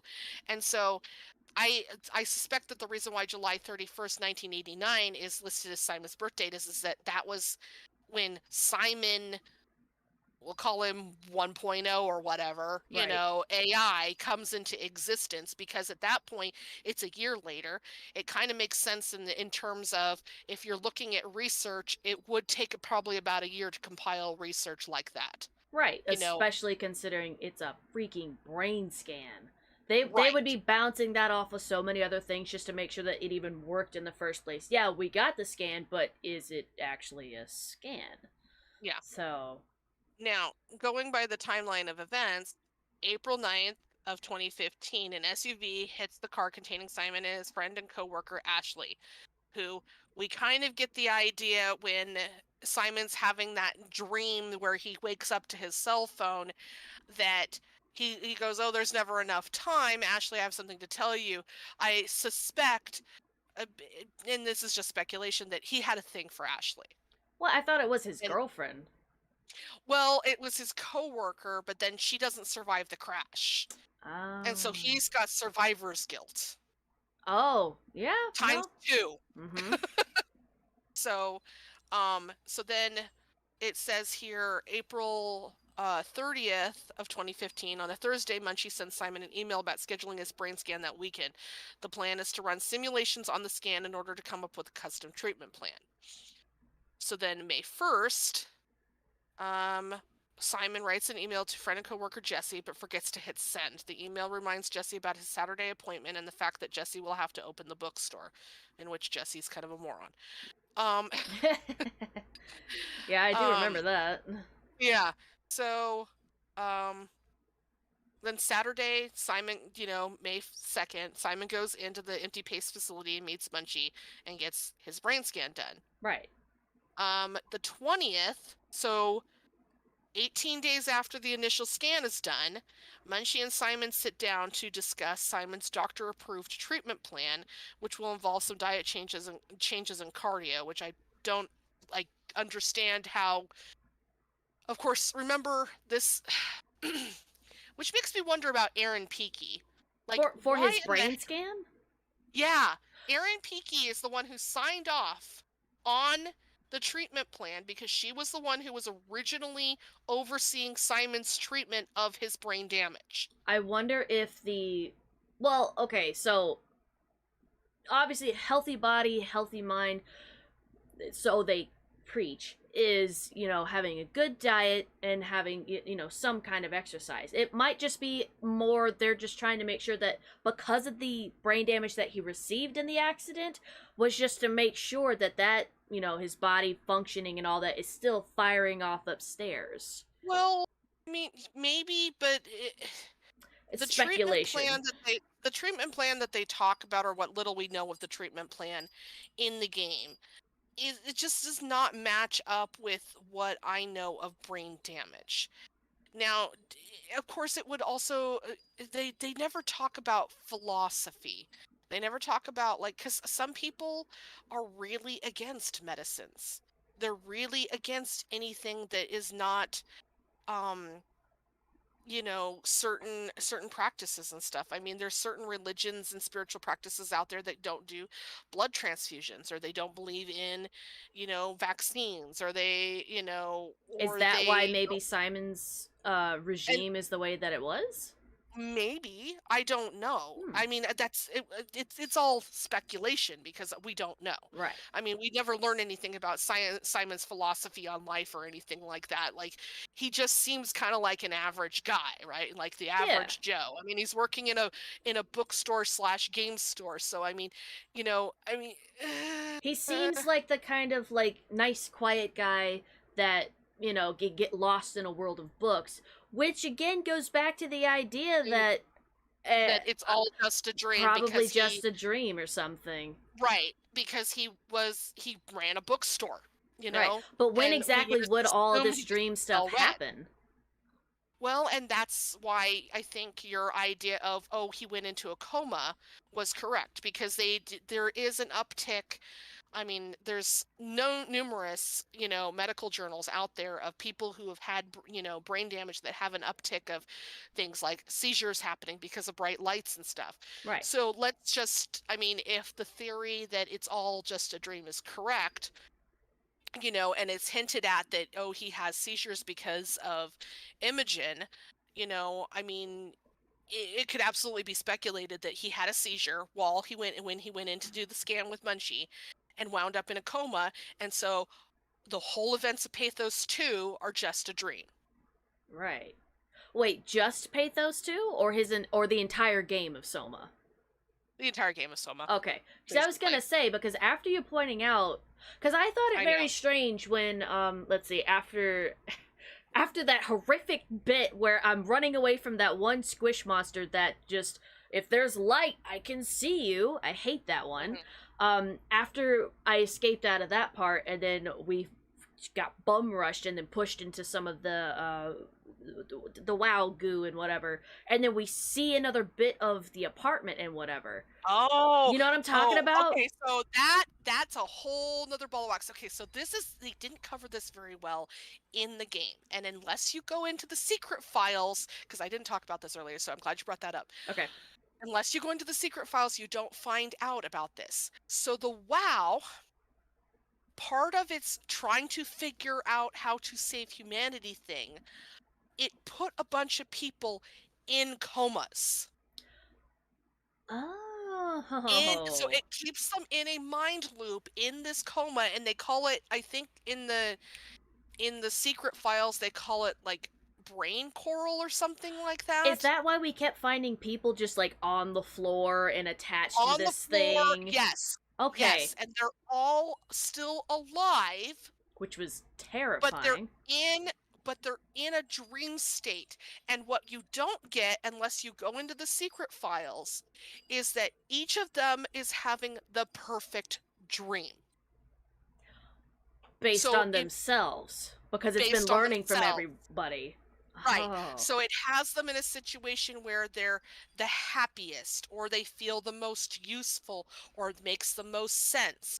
And so each of them is in a dream state. The only one who isn't, or the only two that aren't, are the only two that are left alive that we have the option of killing in the game, which is Amy Azario, Right. who will not allow herself to succumb to the mind coral or whatever, brain coral or whatever the hell it's called. Okay. Mm-hmm. And is being kept alive through these weird artificial lung things. Now, we have the option to kill her in the game, or leave her alive but in terrible pain. And then the other one is Sarah at the very end, Yeah. who has been guarding the Ark, though she's trying to guard it from the WoW,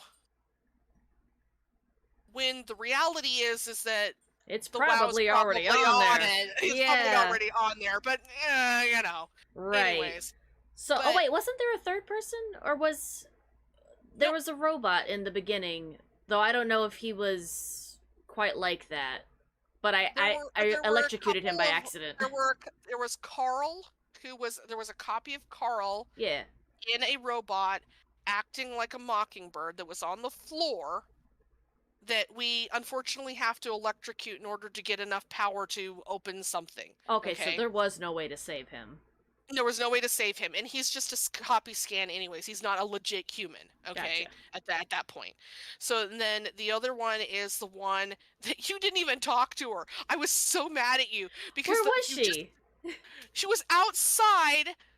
Remember the one that was just the head moving around, and she was talking, and she's like, it looks so different. And you just fucking disconnected her and didn't even talk to her. And there's like a whole drawn out conversation that you could have gotten out of her with a bunch of information. And you're just like, do.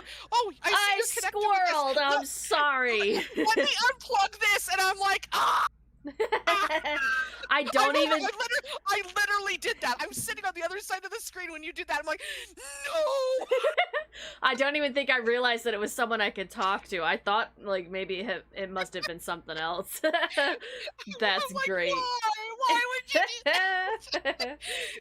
That's Anyways, wonderful. going back to the mind coral or the brain coral or whatever it is. Yeah. But yeah, you don't find out that they're in a coma. So when Akers grabs him, Akers had been tasked by the WoW as one of WoW's creations to get everybody into the brain coral. So that's what he was doing. He gets a hold of Simon and he goes, "Oh, well, you're somewhat humanoid, so into the coral you go." Gotcha. So then Simon's in there trying, and of course, the reason why Simon didn't stay in that dream was because he knows Ashley's dead. And the WoW wouldn't know that. The WoW wouldn't know that because it was like. Well, wouldn't it also boil down to he's also the granddaddy to all this stuff as well, and he's the legendary scan. Yeah, he's the legacy scan. Yeah. So I mean it, but basically what it boils down to is that Simon had seen so much already Yeah. that it wasn't a believable sorry, it wasn't a believable enough dream for Simon to want to stay there.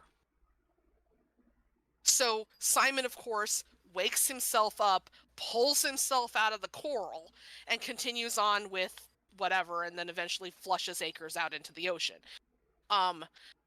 Where we presume that Acres got swept over and down into, The abyss or something. Hopefully Yeah. he got ate by that worm thing. Ugh. I don't know. But I just don't know. Acres is like a whole nother level. Well, I was doing some research on like Acres and the way he's programmed in the game. And like he is the toughest, as you call him, squish monster in the game. Like the way he's programmed is insane. And I'm like, how do people do this on hard mode? was Acres the one where I'm up here when Phoenix showed up doing the snackies thing and that's who I died from? Was that Acres or was that a little later? No. He's the one. No, he's the one who killed you multiple times and you had to run in circles. Remember, you were running around. Oh, okay, so that was Acres. At Theta. Got it. At Theta. Yeah. Well, Acres tracks you for quite a ways, but he's the one you deal with primarily at Theta. So.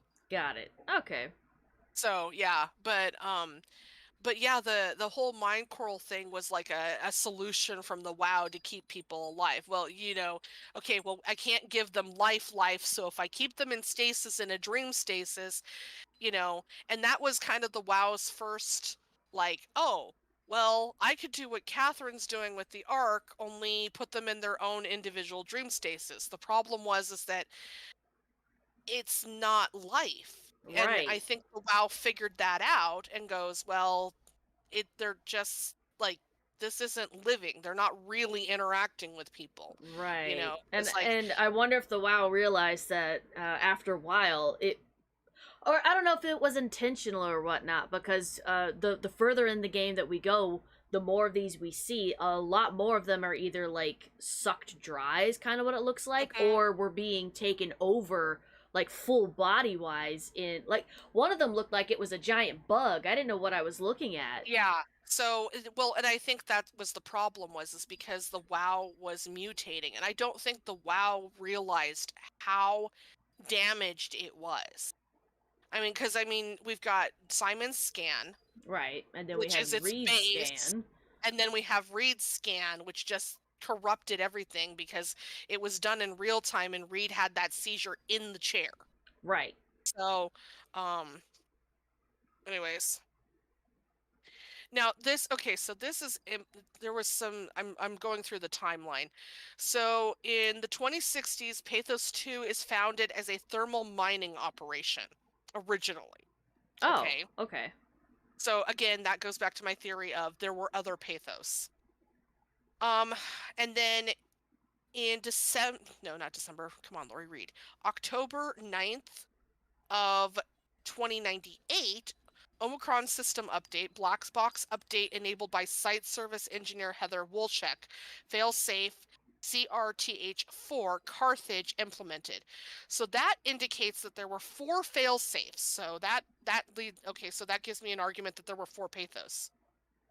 That there were 4 versions of the WoW, not 3. Then what would the 4th one would have been? Because I agree with the I agree with the concept that each Pathos would have been charged with a very specific task. 2 was clearly meant for humanity. The other 2 we can hash out. That one was could have been meant for like cleanup. One could have been for life preservation, kind of like Titan 8. They're not talked about, right? But it's speculation at best. Right. There's hints that there were other that there were other sites, but there's no indication what those sites did, unless there's a couple of spots in the game that I have not been able to get back to because I'm terrified. I'm not gonna lie. I play on safe mode and I'm still terrified. Hey, sorry, my cat Buddy, who's been missing for a couple of days, finally came home. Oh, nice of you to show up, Fuzzbutt. Such a feral, her somewhat feral behavior. But anyways, I there's a couple of spots in the game where they talk about, and they have like some flyers and different places on like the different site locations. Yeah. And I haven't been able to get in there and get like a really good up close look at them to really read them very closely, because I suspect that there's little things in them that indicate what maybe the other sites do, but I haven't been able to go back and look because I'm a pussy. I am such a scaredy cat. Okay, so all right, looking at the timeline. What Uh, if each pathos was another attempt at doing what Catherine was doing? Making another arc. That way there was at least multiple fail safes. Maybe. Well, so it says failsafe CRTH4 Carthage implemented. So that the black boxes were failsafe number 4. Okay. Okay. So if failsafe number 4 was at site 2, what were the other 3 failsafes? Yeah. Okay. But here's the thing, though, is that I don't think so. I think that Pathos 2 was the only location where the arc was happening, and here's why. Catherine doesn't come up with the concept of the arc until after the comet has already fallen, and she comes up with the concept of the arc after seeing the vivarium that the WoW created. Ah, okay, yeah. Remember? And if there were other sites like that, that word would have been spread as quickly as possible. And at that point, all communication had gone down between the different sites. Gotcha. So they only had communication within Pathos 2. They didn't have communication anywhere else in the world, because we know at best there was a site in Libsyn, I believe, was one of the ones that we read off at one point in the game. Right. So now this is interesting. Okay, so April 7th of 2102. So a couple of years after the black boxes have been put in, okay? Mm-hmm. Sarang receives a classified message from the supervisory board at Carthage Industries, who are very pleased to hear about your success in making the WoW a station-wide presence. So that is basically the first time we find out that the WoW has been implemented as kind of the overall station-wide AI at Pathos 2, okay? Right. So it says the letter insists that Johann Ross must be able to steer and steady the WoW from Alpha without interference, and suggests that Sarang contact Julia Dahl, that was her name, Julia Dahl, at Omicron if it becomes necessary to forcefully eliminate any opposition, which is a very interesting choice of words. Right. To eliminate any opposition, Mm-hmm. so they really wanted him to succeed at whatever it was he was working on. So Sarang, Ross, and Dahl are the only 3 people at Pathos 2 who are working directly for Carthage, and they keep this information secret. Now, remember when you go into Omicron and everybody's heads are blown off? Yeah. Like, there's not a single, like, there's no mind coral at Omicron, because everybody's a body with an exploded head. Right. Okay? And there's no saved black boxes. So the only way that any of the scans of those people would be on the arc is if the WoW stole them and put them there. Okay? Now, we hear basically kind of the if we play back the audios from Dahl, we hear the moment when everybody's head goes boom. Okay? Because there's a high-pitched static and then a cry out and then nothing. Oh, okay.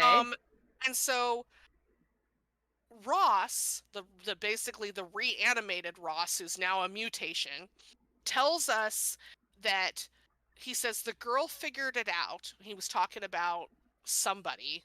I can't remember who her name was. Mm-hmm. Because he had been communicating it from his mutated state. He had been communicating using dreams, psychically with the staff at Omicron, trying to get them to create that corrupted structure gel, right? Gotcha. And so, but when his body dies initially, the first time, he had been trying to kill himself. he wanted to be done.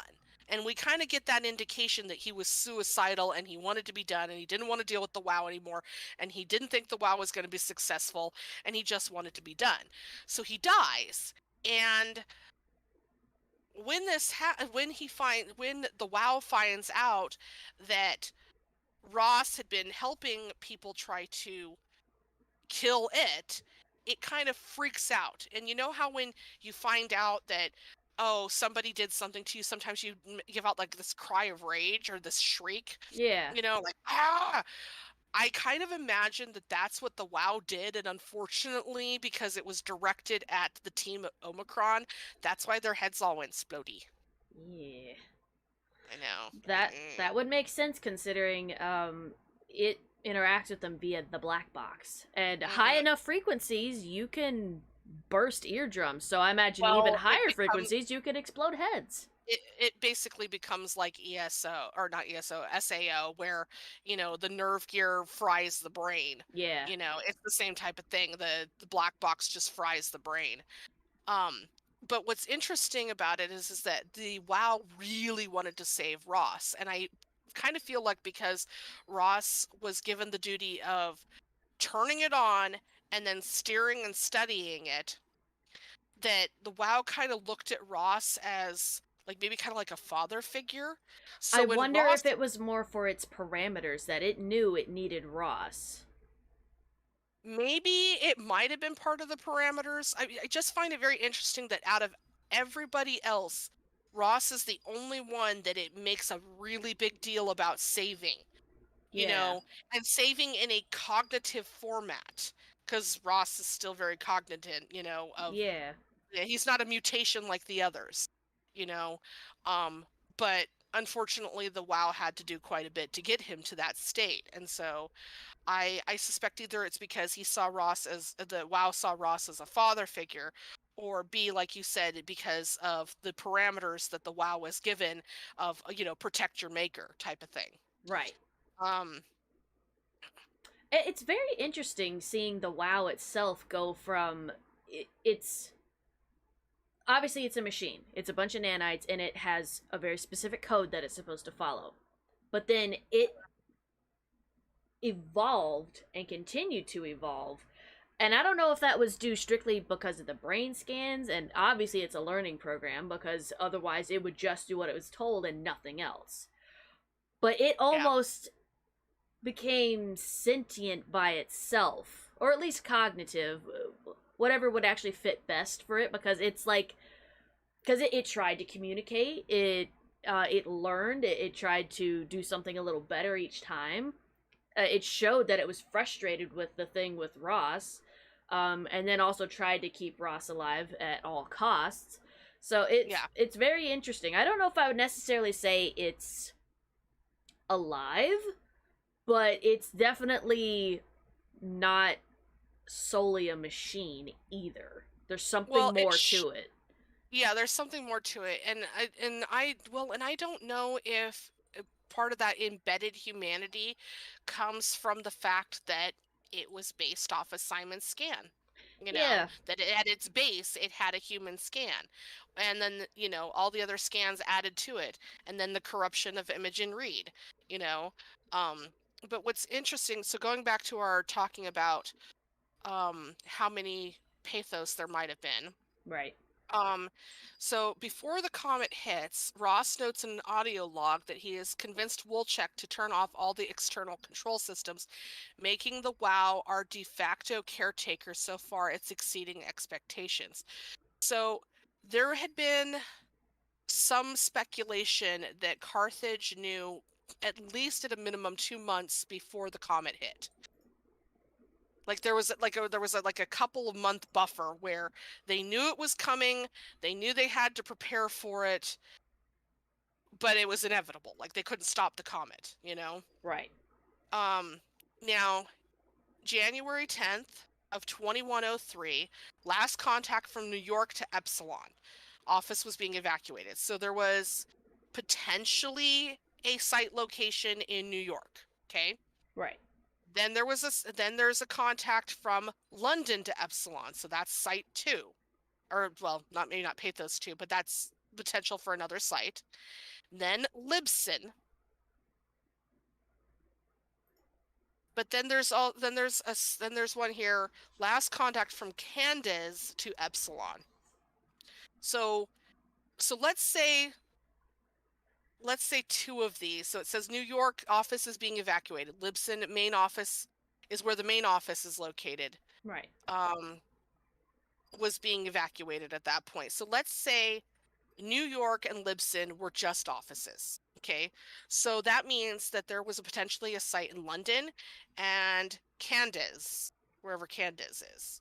Right. Which we don't know. It could be a made up. It could be like Rwanda, it's just made up. So at 5, if I'm reading this right, 5 in the morning. No, 5 at night. On January 12th of 2103 is when the comet's estimated moment of impact hits the surface of the Earth. Earth is destroyed completely, leaving no signs of light, nothing but raging fires reaching up to the sky. Before the comet hits, Josep's father had written him a last email. He mentions that on TV the comet is being counted down like it's New Year's Eve, which that's kind of creepy. Yeah, though I suppose in your final moments, I guess you'd want to know. Yeah. That way, if you have any regrets or whatever that you need to get done, you'll at least know. I don't know. That does seem kind of like dark and depressing, but I think I would sooner know than just leaving it up to a guess. Well, remember, I mean, there's how many times have we seen on apocalypse movies where there's always that small contingent of people that they're just partying it up at the end. Mm-hmm.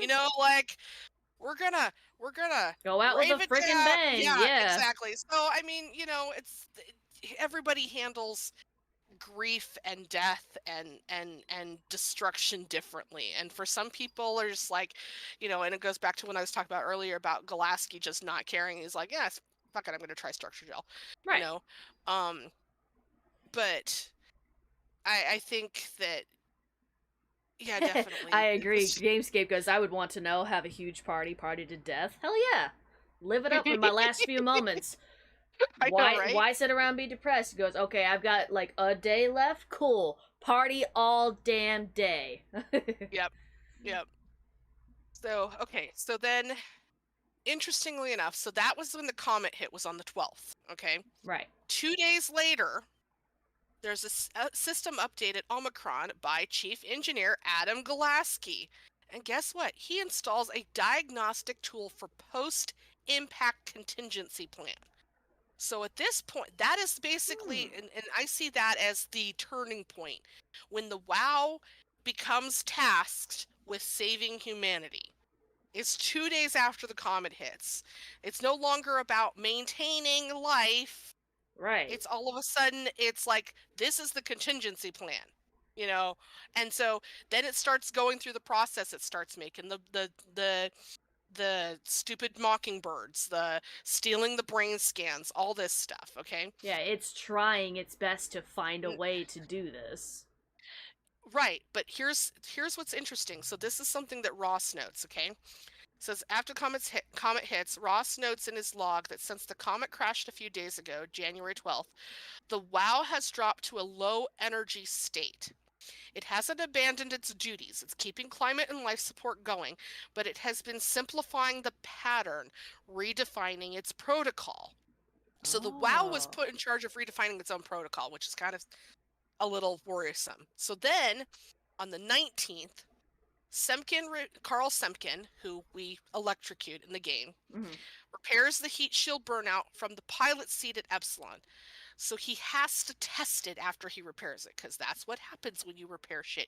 You gotta test it afterwards. Just like when I called you a week or so ago and went, hey, let's do a short recording because I need to see if I fixed my damn OBS. Yep. So so they speculate here that this is likely when the WoW steals Semkin's scan. According to the pilot seat report, Semkin reported uncharacteristic levels of nausea after the mission. Have they reported the nausea before with any previous scans? Not maybe, but I can't remember from the notes. I don't think so. So diagnostics show a spike of electromagnetism surrounding the pilot seat helmet, which is believed to be the cause of Simpkins' symptoms. No indication on what created this anomaly. Well, that was the WoW. That's got to be the WoW taking, and most likely what the nausea is you're getting two different scans, which will be again feeding in electrical whatever. Too much of electromagnetics to anything really, and it can kill a human. It's I don't know if it's along the lines of radiation, but it is along the lines of your body's not meant to handle that.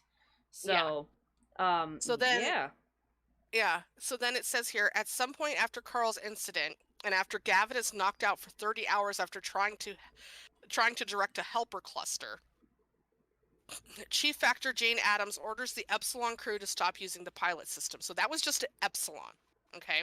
Oh, okay. So then this is where it starts getting more and more interesting. I mean, it's always been interesting, but like it keeps going. So then March 9th of that same year, Omicron system update. An unknown entity requests temporary access. The computer records the command. It's basically, it's two ellipses and then equals UU78 WOW X77. So in my mind, so this is March, so this is basically almost 2 months after the initial start of the WoW starting to do things. Right. In my mind, that means that the WoW is on its 78th iteration of trying to whatever. Right. It's trying something, okay? So then on the 23rd, people are making notes and they say the structure gel seems to be changing. At Omicron, Lisa Cameron notes that once the structure gel has been charged, it actually keeps going for a while, even when removed from a power source. If applied to circuits, it seems to help out with connectivity. So then on the 25th of March, Cameron makes another report noting that the structure gel is making simple machinery work more efficiently. However, the modifications that the WoW has made to the gel are full of extra information that doesn't necessarily make sense when applied to something more complicated. It causes the gel to act as a cancer upon the host, eventually ruining it.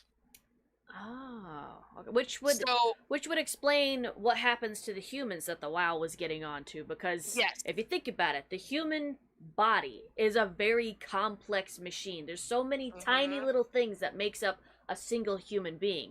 Now add the WoW to that, because it's a lot of codes and all that.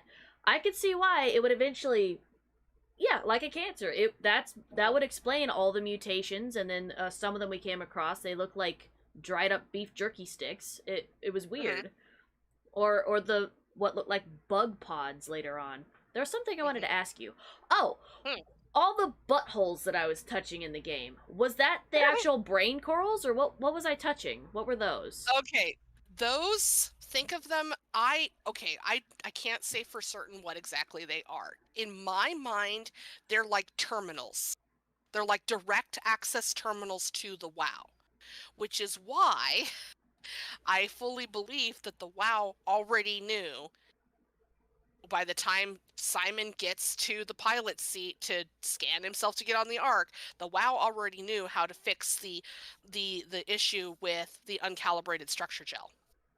Because we'd been touching them along the way, kind of because thing? we had been touching them, because we had touched several buttholes between, between getting our arm bitten off in the WoW, right, and, all the going other to things. fly to shoot the gun. It was just strange because some of them, most of them rather, were attached to electrical things here and there, and anytime we touched them, it would zap them of all their energy. There was one that I remember that it had got a hold of a robot, and I know it had a woman's voice, and she was assumedly cognitive enough to see us and was begging us to not do whatever it is we were gonna do. But we also unplugged her as well, and then also stole the WoW stuff. So it made me wonder if that, maybe it's not one of the brain thingies, but if it wasn't powering her and each other at the same time, but also I got you now. Now you'll be safe forever kind of thing. Well, I think it goes back to the powered structure gel thing. So Simon is Imogen's body Right. in a Hamatsu suit with some circuitry and structure gel. That's all he is. Right. Okay? So we know that the structure gel can go for a while out off of the grid by itself and still function. So Does I that mean think eventually it needs to get plugged back in? yes. And so every time you touch one of the buttholes, you're basically sucking power. But because it's Oh. that particular area is powered by the structure gel or connected, when you suck all the power out of that area, that's what causes everything to fall apart. You know what? That makes so much sense considering how far apart each of the little buttholes were. And if you, as we've mentioned throughout this and in the game itself, the little nanite thingies that are in the WoW, they'll run out of juice after a while. So if we think of it like that, this body that Simon is in is no different than a cell phone. After a while, it's gonna need charge, and for whatever reason, granted, yes, we are the players, but I feel like Simon himself is drawn to touch these things for whatever reason. I think he either it's the nanites themselves, or he subconsciously knows he needs to touch it, and he says he feels better every time he does it. Doesn't matter what body he was in. Yep. And that's most likely due to the structure gel. In needing to be recharged. Right. So, yeah. Especially after being chased by so many squish monsters. Jerk faces. Well, especially you. But so Cameron says we could use the gel to our advantage, but it needs to be uncalibrated to get rid of the bad code. Well, what she calls bad code is actually, at this point, multiple scans within the code. You know, it's basically people. So then on the 26th of March at Tau, Yoshida makes an outgoing call to Phi. We don't know the nature of the call. And then, Raleigh, she's the one who figured it out when Ross was talking to her. So then April 2nd at Tau, Raleigh makes an outgoing call to Omicron. This is the last entry recorded in the Tau comm logs. Right. So then several things happen over the next few days, okay? So then April 27th, Strasky calls Epsilon dispatcher Jonesy to ask about the Epsilon evacuation. She tells him that there's a lot more to move and that Semkin and Amy will be staying behind to automate the power. Strasky says he will pass the news on to Wolchek. So then on the 28th, the next day, Jonesy calls Strasky to report that the Epsilon team minus Amy and Carl will be leaving for Theta soon. Okay. So then, I don't know how to click things in scroll here. The 29th, Carl calls Strasky and requests a direct link to Heather. Peter says direct contacts are impossible because he can take a message by hand, but he can take a message by hand. Carl hangs up without leaving a message for Heather. And we don't know why. Though it's speculated it's because the message or the information he needs to give, he doesn't want Strasky to know. But why that would be, we don't know. So then, May 3rd of 2103, Amy writes an email to Heather about shutting down the plant. She is worried about the machines, the helpers, interfering with the power systems after shutdown. And then later, Heather replies to Amy's email suggesting that she and Carl use pneumatic seals to seal off the sectors as they leave, which is what we find on all the doors, and we have to lever them and take them off as we go through. Right. So then on May 4th, 2103, my birthday, Carl calls Strasky to say that he and Amy are about to seal the comm center and are headed for the shuttle. They'll be on their way to Theta in a few hours. Then Amy calls Strasky from the fields to say she is headed for the backup shuttle alone and that everything went to hell and that Carl is dead. And then we don't know what time that is because the timestamps aren't in the game. And then while attempting to restore power to the backup shuttle, Amy is severely injured. or killed, I would say severely injured, and is presumably kept alive by the WoW until Simon II finds her in 2104. So, I know. Well, it keeps going. So then, May 7th of 2103, at Omicron, Jacob Halpern records the results of an experiment in which the structure gel was applied to a dead mouse, and that's that whole thing that we see and read that the was in notes the on and lab. stuff. They were doing Right. it to mice. They were doing it to Right. Well, that and they found. I think that was right around the same time. In the lab, it had shown some of the local like fish or whatever, and fish. they had been the WoW got on those as well for whatever reason. I still wonder what was the point of the WoW getting on the fish, like.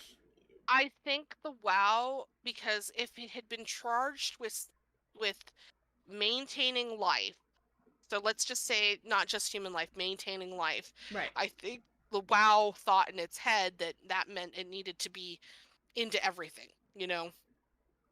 all the plants, all the animals, all the things. All of the things. All the things. So then 2 days later at Epsilon, user Epsilon 7185783 initiates WoW setup 8.41IU on the pilot seat where Simon 2 eventually wakes up, but the program is unreliable and the operation is denied. So that means that there was an attempt to create something like Simon by the WoW clear back on May 9th of 2103. But it didn't work. So about a month prior to the Simon 2.0 waking up, there was an attempt. Simon 2.0 doesn't wake up until 2104. Oh, that's right.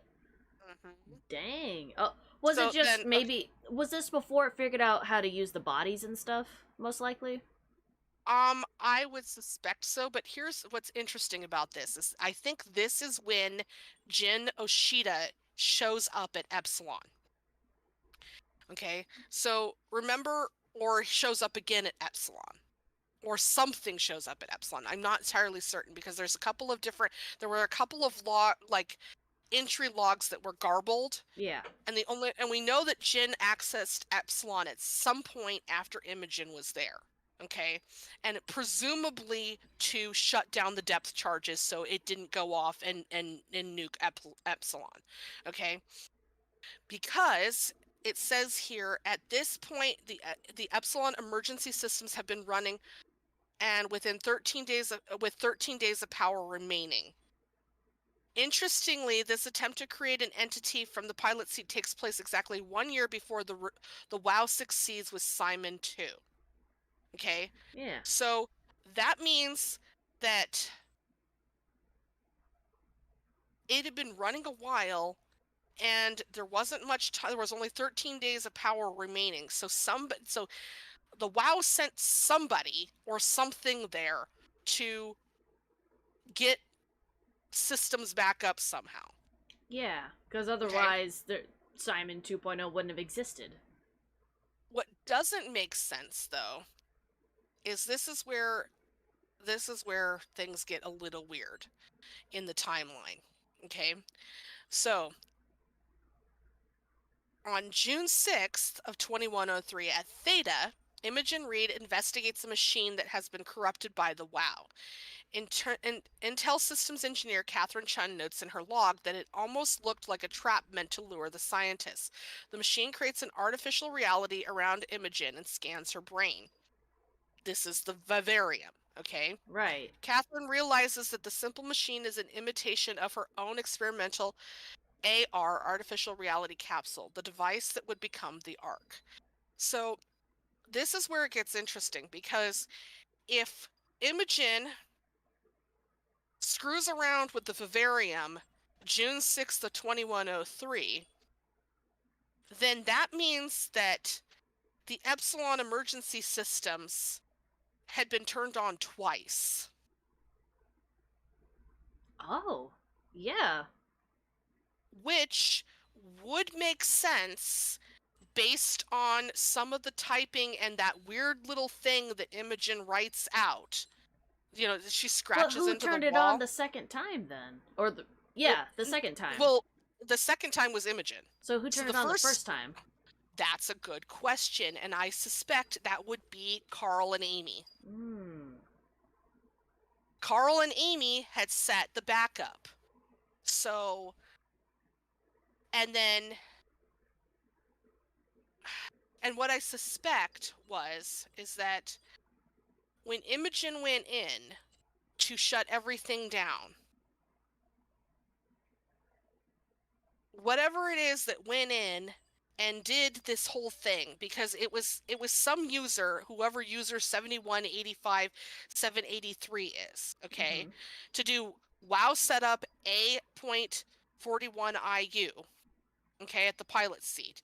So this attempt, okay, the Epsilon emergency systems have been running, 13 days of power remaining, okay, yet we know that Simon doesn't wake up until a year later in the seat. Right. So Carl and Amy go. They shut down Epsilon to basic power. Okay. They thermatically seal things. Everything goes to hell because of the machines. And that was on the 4th. So 5 days later,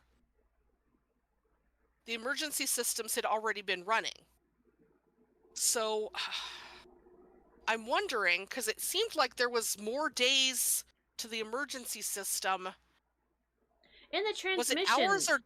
I was gonna say in the transmission. I thought that was days, not hours. It was showing. I thought it was days too. Maybe it is hours. Well, hang on. Go ahead. So, because if it's hours, then that fits into the timeline a little bit better. If it's days, then that makes me. It would have to be hours because we said 13 days, right? Give or take. Yeah. Give or take. Yeah. 312 hours for a 24-hour day cycle. That's how many hours are in 13 days. What we saw. 13 days of power remaining. Right. That's what it says. So. And that's just the reserves. Right. So, but Imogen was shutting down everything. So, and which is what started the clock for the reserves. Right. So, there's some timeline discrepancy there, but there's also some logs that we can't access because the data's corrupted. Because that leaves so much to guesstimation at that point. Right? It's like, come on, give me the things. That's cool though. Well, and we don't know how many people are alive or dead at this point. We don't know how many people are missing. We don't know, what the WoW has been doing. So I mean, it's just Okay, so then going on,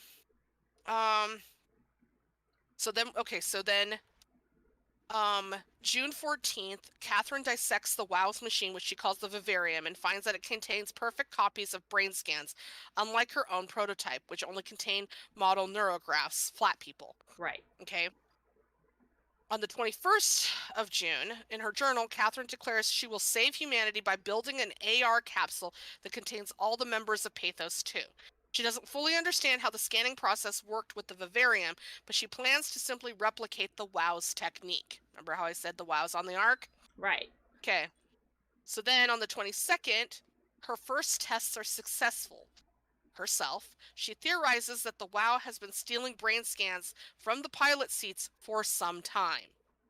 We know it's been stealing brain scans since March. It's now June. Right. Jesus. So how many brain scans was that? And did it keep multiples? Probably, I would guess it would be everybody's. Jeez. At this point. Everybody's. So. Yeah, within 2 months' time. Plus, Catherine was sitting there collecting as many as she could for the Ark. And we know already that some of the pilot seats that were being used for the Dunbats and all that stuff were also being affected. So, yeah, that's still quite a few people. Okay, so then July 3rd, the ARC project begins with official approval. July 4th, Catherine scans herself. Then on the 5th, she scans system architect Nicola Ishkavit, something like I can't pronounce it. Ivan. Then on Ivan, something. Eva something. On the 6th, she scans Jasper Hill. On the 7th, she interviews Robin Bass about the ARC project. Robin thinks it's really important. And she scans payload technician Sarah Lindwall. Oh, Sarah's Sarah, the Sarah's in the ARC. Yeah, okay, so she'll be Sarah's there. in the ARC. Yep. Oh. Okay. On the 8th of July, she interviews Ian Penderson, who admits that the ARC would be something to do. She scans Ian the same day. On the 9th, on the 9th, she interviews intelligence analyst and Carthage employee Mark Sarang, who states his belief about continuity, which then starts the whole ball rolling with the suicides and all that other bullshit. Right. Which I kind of get what he was going for in that belief of the continuity of when you immediately do the scan, you two are one and the same. However, his thought process on that this reality for you is going to immediately go into that digital copy of you. Yeah. Is you would need hardcore proof. Right. Yep. Because, wow, did he just cause, like, mass hysteria and some problems? Yeah. Well, which is exactly what happened. So, at Omicron, the same day, real scarecrow in my bedroom talks 100% normal. Well, if you live in a haunted house. Right. So then, at Omicron the same day, so July 9th of 2103, Jacob Halpern, the scientist who's been doing all these experiments, records another experiment with a reanimated mouse. This time it was done with uncalibrated gel as produced by Eames. The results were impressive. The thing appears catatonic, but more of a sleepwalker. To avoid the thing hardening as before, electromagnets are used to create a low electrical current within the animal. This also provided us the ability to somewhat control it. Huh. So then... Oh. Yeah. Okay. So the WoW takes that idea, and therefore all of a sudden we have mutations. And that's when it starts trying to, like, control. Yep. Okay. So then, at Theta, on the 10th, Catherine scans Heather Wolchek. On the 12th, she scans Mark Sarang, who commits suicide in the damn pilot chair. Thanks, Sarang. So then, it's not until the 29th, Catherine scans Emma Alvario. Then on the 31st of July, she scans Imogen Reed. So this goes back to the timeline issue again, because the transmissions would have you believe that Imogen was one of the first to be scanned. Right. So I suspect that Imogen, and because there is a corrupted copy of her in there, but it's because it's so corrupted we don't know the date timestamp on it. I suspect that was Imogen's second scan. So she would have had 2 scans then. Mm-hmm. But which one would the second scan be the one where she had the seizure in it?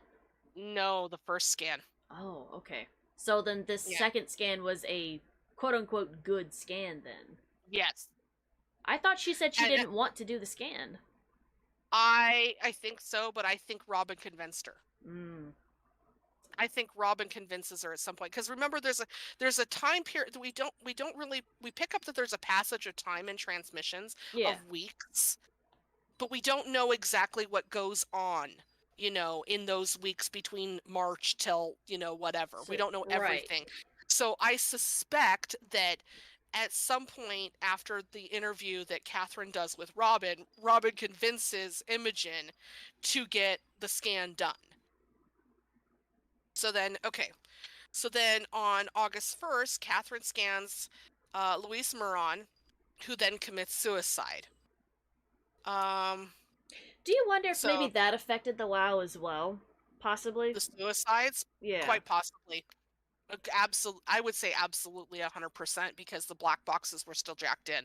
Right. If the black boxes had been disabled prior to the suicide, then I would say no. But the black boxes were still jacked in. So then, side note, Moran's tool was the one that Simon picks up later to program at Epsilon. Okay.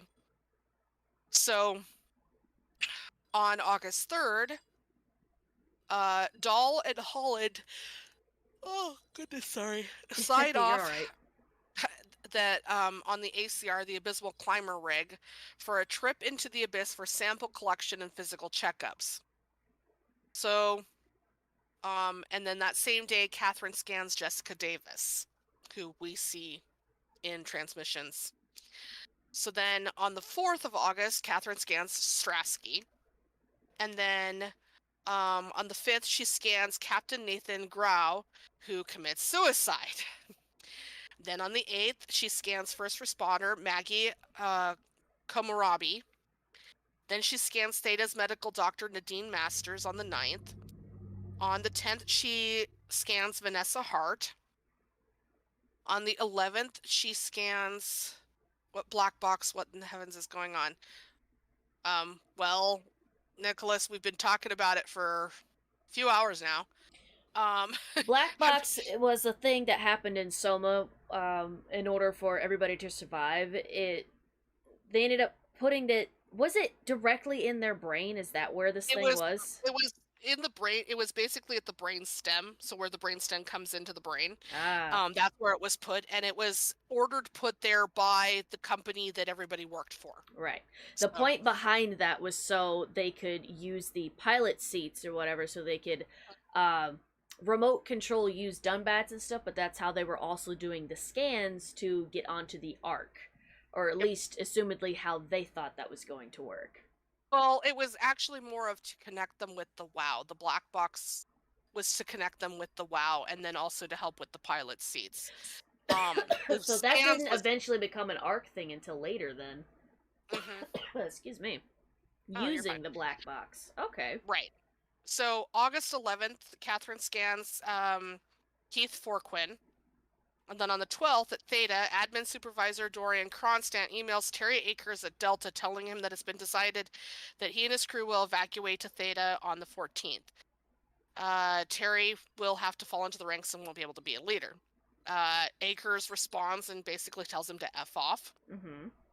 That same day on the 12th, Catherine scans Gavin Finley, who commits suicide, and I think we read about Gavin actually. A little bit in game, yeah. Well, no. In the case files. Case files. Yeah. So then, the 13th of August, Cronstadt responds to Akers' email, says he doesn't care whether Akers stays at Delta, but he still plans to move the crew. 14th, Strasky emails Akers to confirm that his former crew members, Juan, Goya, and Kier, have arrived safely at Theta. He offers to send a transport for Akers whenever he is ready. On the 17th, Catherine scans Baxter Rogers. 18th, she scans Chris Josek. The 19th, Goya. 20th, Kier, who commits suicide. 24th, August 24th, she scans Alice Coster. Then on to 25th, Brandon Juan. And remember, Alice and Brandon were together. Right. So then on the 26th, Catherine scans Robin Bass, who commits suicide by slitting her own throat in her bunk. Catherine is reprimanded by security operative John Strohmeyer. One more death will end the project. Yeah, because it's Catherine's fault. Sure, let's blame Catherine. Yeah, let's blame Catherine for what some wackadoodle had said before. And she has been... It's not even Sarang's fault either. I mean, yes, it was a wackadoodle idea, but let's be honest. Suicide is a choice. Right. And it is a choice made by one person. Right. And it's not even that, though. It's the world, quite literally, for them, has ended. And all that's left now is for them to die eventually, either by running out of resources, or the weird shit that's going on with the WoW, the fact that they're in the ocean, whatever. Eventually they will die. So, at this point, it's a matter of what hope do they have. So, I really, and you and I talked about this a bit during the case files, I can't blame them at all. I would sooner go out that way instead of just leaving it to either starving to death, drowning, becoming a WoW science project, or whatever. They were absolutely going to starve to death. Oh, yeah. I mean, we saw that in transmissions where they were talking about the food was already going bad. I mean, because So there was, I mean, the WoW had to prioritize how to, life support and stuff. And I mean, with everything, with the atmosphere and the water being corrupted and all of that, there was no way to grow new food. There was no way to make new food. So, I mean, they were going to starve to death. I mean, that You was know, if basically they what had it boiled gotten down to. themselves some proper greenhouses in there and some farmers, instead of just all these techie people, they might, and I'm going to use the word might, have had a better chance at survival. The WoW thing still being in there, I have no idea. They would still have to be able to filter the water. And at this point, I don't think they had the right filtration systems in place to filter that kind of water. No, especially not seawater. There's no way. No. Yeah. So, okay, where was I? Okay, so on August 29th, she scans Kronstadt. On the 30th, Martin Fisher. On the 31st, Jonesy. And then on the 1st of September, Matthew Frost. So then on the 2nd of September, she scans Guy Conrad, who then commits suicide in the pilot's seat using a high-powered microwave transmitter, or maser, on his own head. She tries to cover up the suicide with Strasky's help, but the ARC project is put on hold indefinitely. So there were several crew members that were still waiting for scans. Jacqueline Defree, John Strohmeyer, Richard Thabo, Jane Addams, Asha Shakar, Mashka Dafiu, Sean Evans. So unless they had used the pilot seats while the WoW was stealing brain scans, their scans should not be in any of the WoW created robots or on the Ark. But do we know for a fact that they weren't used as one of the squish monsters, or maybe the Dunbat? We don't know. We don't know. Because the one Dunbat that came to life, first of all, that was traumatizing. I pray to God I never turn on some kind of electrical thing and it starts screaming to all bloody hell. I can tell you from firsthand experience, it is definitely scary. I had a kid's toy. Oh no! When my kids were little, and we were living in a very sketch apartment in a part of town that's very in where we were, that is very haunted. It's very known for hauntings, specifically demonic hauntings. And yeah, it was great fun. We got out of there as fast as we could, but we had to live there for a little while. And this one afternoon, I went to turn on my daughter's toy so she could play with it, and it starts just this high-pitched screeching, and I'm like, oh, well, the battery must be dying, right? Right. Thinking logically. So I took the battery out of it. It kept going for an hour until I took it apart completely. Yeah, no, yeah. That's what I would have done right then and there. I was like, oh, you gonna do this? I don't think so. Not today, Scooter. You supernatural this shit right now. Yeah, pretty much. I mean, I didn't have a shotgun or anything, but no, it got yeeted in the dumpster. Go scream outside. Go away. Yep, we're done. Well, and I threw it with enough force that I'm like, but it was still like the next day you could still like barely hear it for a little while. Creepy. I'm like, no. Okay, so September 13th, Vic Auclair orders the staff at Tau to evacuate and move up the plateau to Omicron. Right. Dahl descends into the abyss with engineer Alan Waldeck to assist with the evacuation. In her report, she says that they followed protocol. We waited at the climber platform for 140 minutes and made several attempts to contact Tau. Dahl decides to walk towards Tau, thinking she will intercept the evacuees. When the guiding lights shut down, Dahl goes on with her floodlight until she hears screaming on the short-range radio. She discovers the body of Espinoza, almost cut in two by something big. She listens to Espinoza's colleagues dying over the radio and decides to hurry back to the climber, leaving the people at Tau to their fate. Right, so and this that's is when introduction of the worm thing. Right. Ugh. The nastiness that, like, you're like, ah! as it chases you. So then her second report on the Tau evacuation, labeled Carthage Notes. So these are her private notes to the corporation. She tells a different story. She says, with some luck, Ross made it back to Tau and is able to continue his work at Alpha. To avoid further disturbances, I have decided to report the evacuation as a complete failure, hoping it will stop Theta from attempting another one. So, of all of them, Dahl is like she's cutthroat because she took the company at its word when they said, do not allow the project to be stopped. So she just abandons the people at Tau because the most important thing to her is what the company told her to do. Wow. Yeah, was the project. Yeah, I know, bitch. So where is it? Okay, hoping stop. Okay, Claudia Eames, the manager of Omicron, has already ordered the climber to stay at the plateau for now. My report on the savage wildlife scared everyone enough to even stop Waldeck and Darby from maintaining the Lumar probes, which is why you can't get a hold of Tau. Gotcha. A lot of other people as well. It's a good thing Golaski is off-site because I have a feeling he would not have approved. And we kind of find out what happened to Golaski in transmissions. Restrictions came out slightly more severe than I anticipated, but I'll take it as long as Ross is left alone to work with the WoW. Ross records the aborted evacuation attempt in his personal log. I was hoping to see Omicron today. The evacuation ordered by the people at Theta was a gift, an excuse to leave Alpha and abandon the WoW. So even Ross wanted to get away from the WoW. Yep. Dahl thinks that Ross is going to continue working on the WoW, and Ross is like, no, get me the F out of here. Because he knows something's weird with it. Uh-huh. He knows something's wrong. He doesn't know how to fix it. So, because, well, the corruption. As the storm cleared, we were swarmed by monsters that the WoW had facilitated. We were ambushed and forced back towards Tau. I don't know that the WoW facilitated the monsters. Again, I really truly believe that it's a corruption. Right. It doesn't come across as the WoW making those with like malicious intent. WoW's, yeah, exactly. I think it's more because it is a learning program. Clearly, it is.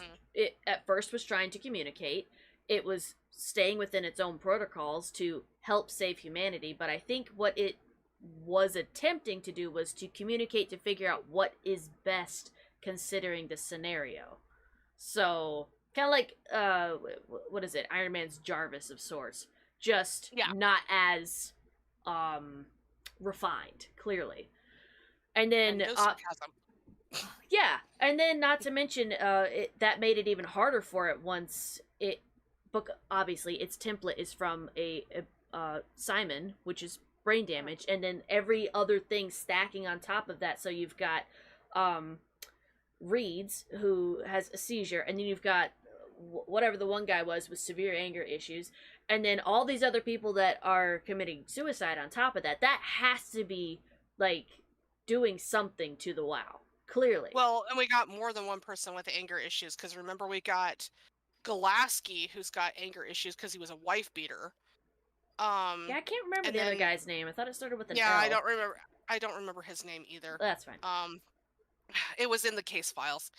So, but yeah, I mean, it's a whole lot of things. So, like, Ross believes the WoW is malicious. And that's just his personal belief, I think what is malicious, it's less the WoW and it's the brain scan that it's putting into the bodies that it was trying to create. I would agree with that. It's the brain scans that have gone nuts because they're not where they were supposed to be. Most of these brain scans were supposed to go, we're supposed to go into an arc. Well, let's look at the behaviors. Like they say that people's behavior doesn't change, like, depending upon the situation that they're, introverted person will handle it one way, an extroverted person will handle it another way. People with anger management issues will handle it another way, et cetera, et cetera, et cetera. So if we look at like, okay, so if partial brain scans were put into those the amalgamation mutated creatures by the WoW. If the WoW chose brain scan or copies of scans of people who behaved poorly in their waking life, in their walking life, right? I would imagine being stuck in a fish's brain. They're not going to behave well. They're going to behave with anger. They're going to behave with maliciousness. Right. that kind of, epic assholery, whatever you want to call it. Well, it's So- more, it's anger, confusion, and it's kind of like the steps for grieving, just like really, and you've gone insane. There is no acceptance. There is, you skip acceptance entirely and go straight to pure insanity because this is not right. So, which kind of is proven with the one chick that I messed up in when I was supposed to get away from her, and we see it a lot with one of the first squish monsters I was trying to escape that was all staticky and whatever. If you looked at them, well, they all give you static when you look at them. I know, but that particular one felt like it was a lot more. But if you listen, you can hear someone's babble? voices. Yeah, babble? it's someone talking or like mumbling or whatever. So clearly, it's a brain scan in somebody, and they know this isn't right. I'm not supposed to be here, and they have shut off. They have gone completely insane. And anything that moves, it's probably a desperate attempt to fix what happened to them, but because they're so insane, that doesn't go over well. Yeah. Just a theory, really. Yeah, no, I absolutely agree, Okay, so yeah, Ross says that, excuse to leave Alpha and abandon the WoW. Ambushed and forced back towards Tau. Glosser, Kovsky, Kazeti, and I survived. Alaclaire is in the infirmary, but it doesn't look good. So Ross, at this point, Ross is at Tau, okay? So Climber departs the abyss with note failed. Claire apparently survives his ordeal. That's on the 23rd of October. He accesses a power suit and apparently returns. So he goes out and he returns. Interesting. So then, because as we know, that doesn't always necessarily happen. November 1st, at Theta, Stromae asks Dr. Masters to give Catherine a psych evaluation, apparently not for the first time. Masters' impression of Catherine is that she is a weak in character, the perfect victim to be domineered and pushed around by others. Poor Catherine. She does kind of come across that way, though. Well, she's a doormat, yeah. Yeah. She absolutely is. Unfortunately. But we don't know her backstory as to why she's a doormat, Right. Typically people behave that way because of trauma in their life. So November 18th of 2103, at Tau, Yoshida accesses HPS3 and apparently returns. So he goes out and he returns. November 19th, Cosetti accesses HPS3 at Tau and returns. Ross describes her outing in his personal log. Cosetti made a run for it to check observation for anything resembling food. Going outside is beyond dangerous. It's like going to buy cigarettes in a hurricane. She came back and had some crumbs with her. We all knew it was empty. I think she just wanted a chance to die without carrying the responsibility of taking it herself. But she came back. So, December 12th of 2103 at Omicron, Paula Lansky notes that the structure gel remains unchanged on a fundamental level. The problem is not the gel, but its controller, the WoW. The gel has not taken on any new properties. The WoW simply uses it in ways we would have never even dreamed of.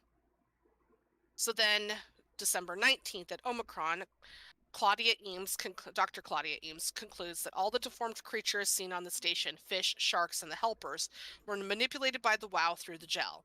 It all started shortly after the asteroid killed the surface. I can't say for sure if it's bad code or carefully programmed mercy killing, but it looks like it's not going to make things easier for us to survive. I don't think it's a mercy killing. I think it's a combination of bad code and an attempt, because the WoW is still learning, right? How to keep everything alive. Because a mercy killing would not be drawn out and nearly as barbaric. No, that's not mercy. That is cruel if it's done intentionally. Yeah. If the WoW had determined that there was no way to save life and that it would be more merciful to kill everybody off, it could have done so by overloading everybody's black boxes and be done. Right. I mean, it would have been painful at the end. But everybody would have been done. You wouldn't have to stay. You wouldn't have starved to death. That'd have been it. Exactly. So, So then December 20th, 2103, Omicron system update. Savari updates the system to make the crane work again, all up to Alan now. The crane is presumably the device used to retrieve the ARC, which Waldeck will use to pick up the ARC crew in 1 week. Dr. Masters writes a report examining Vanessa Hart, who appears to be in good shape considering the circumstances. Okay, so it wasn't Robin that was there, it was Vanessa Hart. Sorry, I got the wrong name. No problem. So Hart's the one who you know, had the goo dumped on her when Imogen pulled the thing off, right? Okay. Or pulled the head off that suit.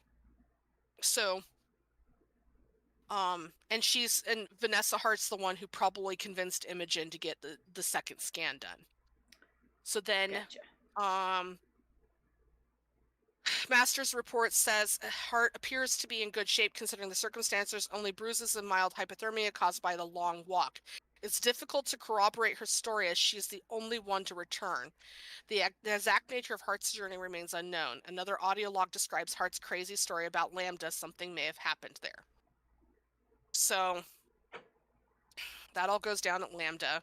And then we know that from Lambda, Imogen walks to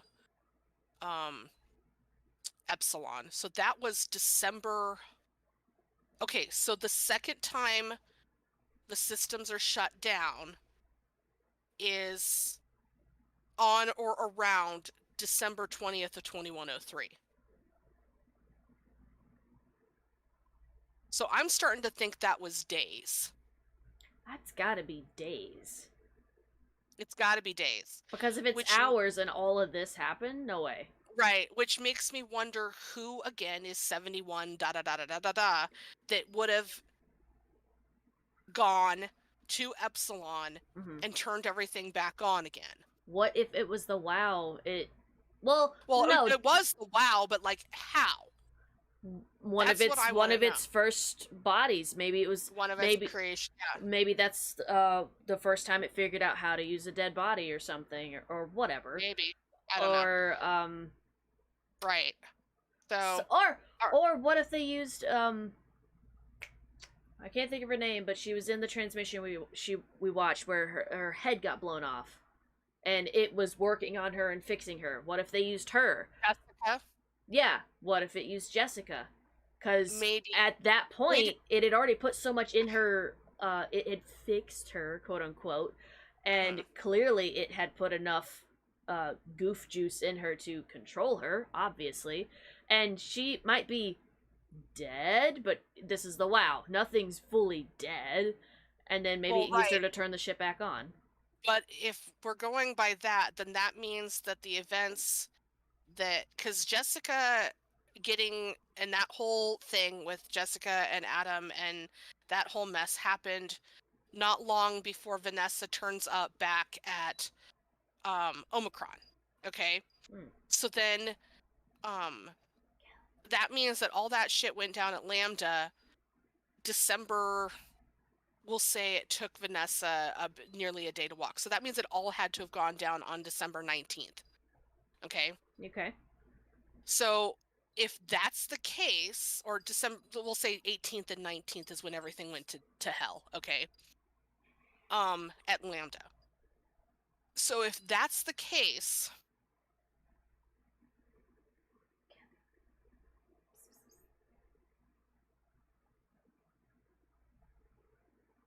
would it still work out timeline-wise? Yeah, it does. It still works out timeline-wise. But I'm trying to, I feel like the number that was given by the WoW for Epsilon user I feel like I've seen that number somewhere before. It's possible. In the game. And I don't remember whose. And I'd have to look it up. Callie, stop it. Hey. Stop it. So then on the 25th, Strasky writes Merry Christmas to Akers, again offering to transport him to Theta. Okay. What if the number was something we had seen in Simon's room? No, it wasn't a number we saw in Simon's room. It was it was a user ID number. Oh. And we used a number similar to it to access one of the computers. We remember Brandon Wan's user ID number. We had to use it to get into the computer at one point. Yeah. I think it was Juan. No, it was Carl Simpkins. We used Carl Simpkins' number, and it started with 7-1. So all the employees had ID numbers. So, Is it possible that maybe the WoW used... Well, it could still happen, though. I don't think the WoW would need a physical body to do that, would it? To turn it all back on? I suspect that it was whoever... Remember the woman we disconnected at the very beginning at Epsilon? Yeah. I suspect it was whatever brain scan the WoW put into that machine. Yeah. That would work. That would make sense. That would work. Yeah. We don't know whose scan that was, but it was whoever's scan. I mean, there's only like 40 people to pick through. Yeah, it could have been, and knowing that, you can put a copy of a copy of a copy in all kinds of stuff. So, oh yeah, that could have been version 5.0 of somebody. Right. Hell, that could have been another Simon copy for all we know. That just Well, it was went a nuts. female voice, so. Well, we don't for know. that, but I'm just saying, like, knowing the WoW, sure, Yeah, we clearly understand that it's been trying to use Simon for one thing or another. Right. But who's to say that there wasn't a couple cases where it, quote-unquote, worked, but didn't work the way it needed it to work. So there could be another copy of Simon somewhere that went nuts. I don't think so. I honestly think that the WoW used every other brain scan first before it went to Simon as the legacy copy. I really do. I really believe that. So, because I think it would have looked at Simon's and go, well, this is a last ditch effort. Right. You know, because considering it is the original. Right. So, because from a logical standpoint, I wouldn't use that's like trying to use Windows Vista. Now, yeah. Or Windows XP, Windows 3, to access something. Windows 95, Office Edition. Yeah, I know. Oh my god. The nightmares. Anyways. Okay, so Strasky emails Akers, offers to transport him to Theta. Catherine, Jasper, Ian, Nikolai, and Sarah leave Theta on Christmas and head down into the abyss in order to go to Tau because they're trying to get the Ark launched, okay? Right. So then, so that all goes down. At Tau, Ross records the arrival of the ARC team in his log. People from the plateau showed up. It was a group of engineers from Theta telling us they wanted to use the Omega space gun to launch something called the ARC.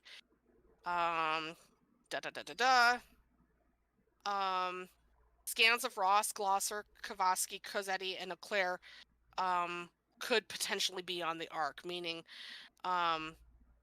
because Ross notes that they all agreed to do scans so they could take part in the afterlife. So that means that pretty much everybody who'd been abandoned at Tau is on the Ark. Gotcha. Okay, so on the 26th, the climber records the Ark team as passengers headed to the abyss. Ross writes in his log, some of the engineers returned from Phi. Apparently, they postponed the Ark launch. They were all in very foul mood and difficult to get any straight answers from, except for one very important thing. They all wished to remain at Tau to figure out this Ark business. They had scheduled the climber to pick them up tomorrow. Someone would need to catch the climber to alert Omicron to what is happening. Luckily, Glasser and I were able to take on this mission. Haha, luckily. I will finally get to warn Dahl and Sarang about the critical situation at Site Alpha, except Sarang's dead, and I think Dahl is at this point too. No, Dahl's not dead yet. So, not at that point, not yet. Glosser accesses HPS2, and Ross accesses. I have to head out. Thanks for the company, guys, and amazing lore. Oh, bye, Gamescape. Gamescape, thank you so much for stopping by. Have a good one. So, okay. So then, Glouser is suddenly attacked by one of the WoW's creatures and dies, and we know that Ross clinging to life makes it back up, okay? So then...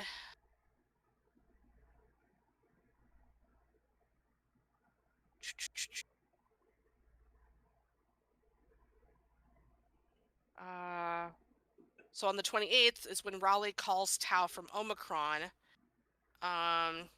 Tries to call Phi, can't get there because the Lumar probes are all screwed up. So then now we're into the next year. So 2104 January 1st. Theta's staff list is updated with the survivors from the other stations.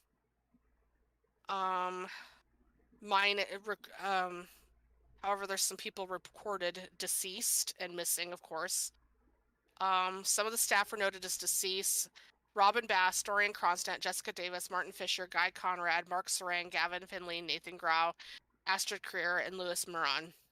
Others recorded as missing are the ARC team and Imogen Reed. So, January 2nd, Crosetti accesses HPS-3 and returns. The 7th, system updated Omicron. Savari makes the note, unnecessary security update for the paranoid lab rats. Dead people don't bite. January 11th, structure gel leak at Theta allows the WoW to take over the Dunbat. The Dunbat is quarantined because the last thing we need is a talking robot. So then, the 11th through the 15th at Delta, Akers is accessing his computer on the local network. January 13th is when he wins his 1,000th game of chess against the AI. Jeez. So then on the 15th, Akers calls Theta and requests a transportation to the station, saying he has changed his mind. So Akers has been by himself for, I think, like 6 months at this point at Delta. And as we know, when we go into his room there, he has gone very much insane. Now, one of the things you missed, which I kept hoping you'd look down. Aw, what did I miss? Akers clawed his own eyes out, and they were actually on the floor in there when you go in. Oh, were they?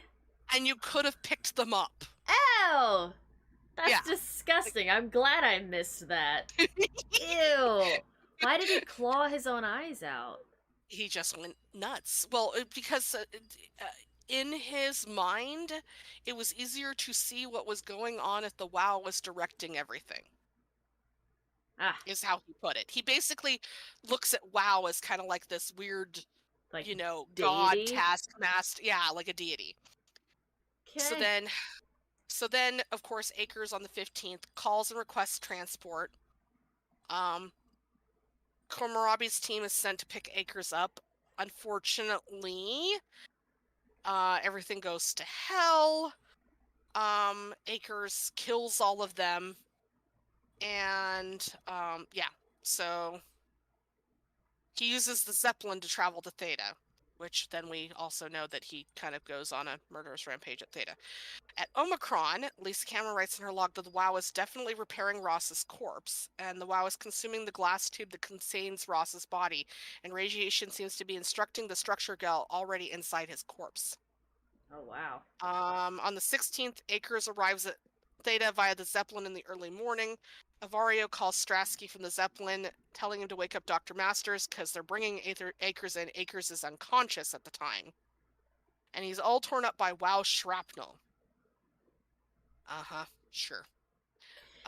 So they assumed that he got, like, hurt by the WoW, not that the WoW was taking over or that he did stuff to himself.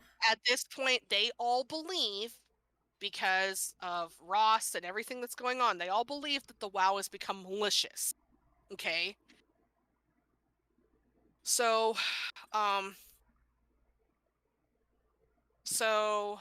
she said, Masters reports that Akers had been found in his diving suit, unconscious in open water.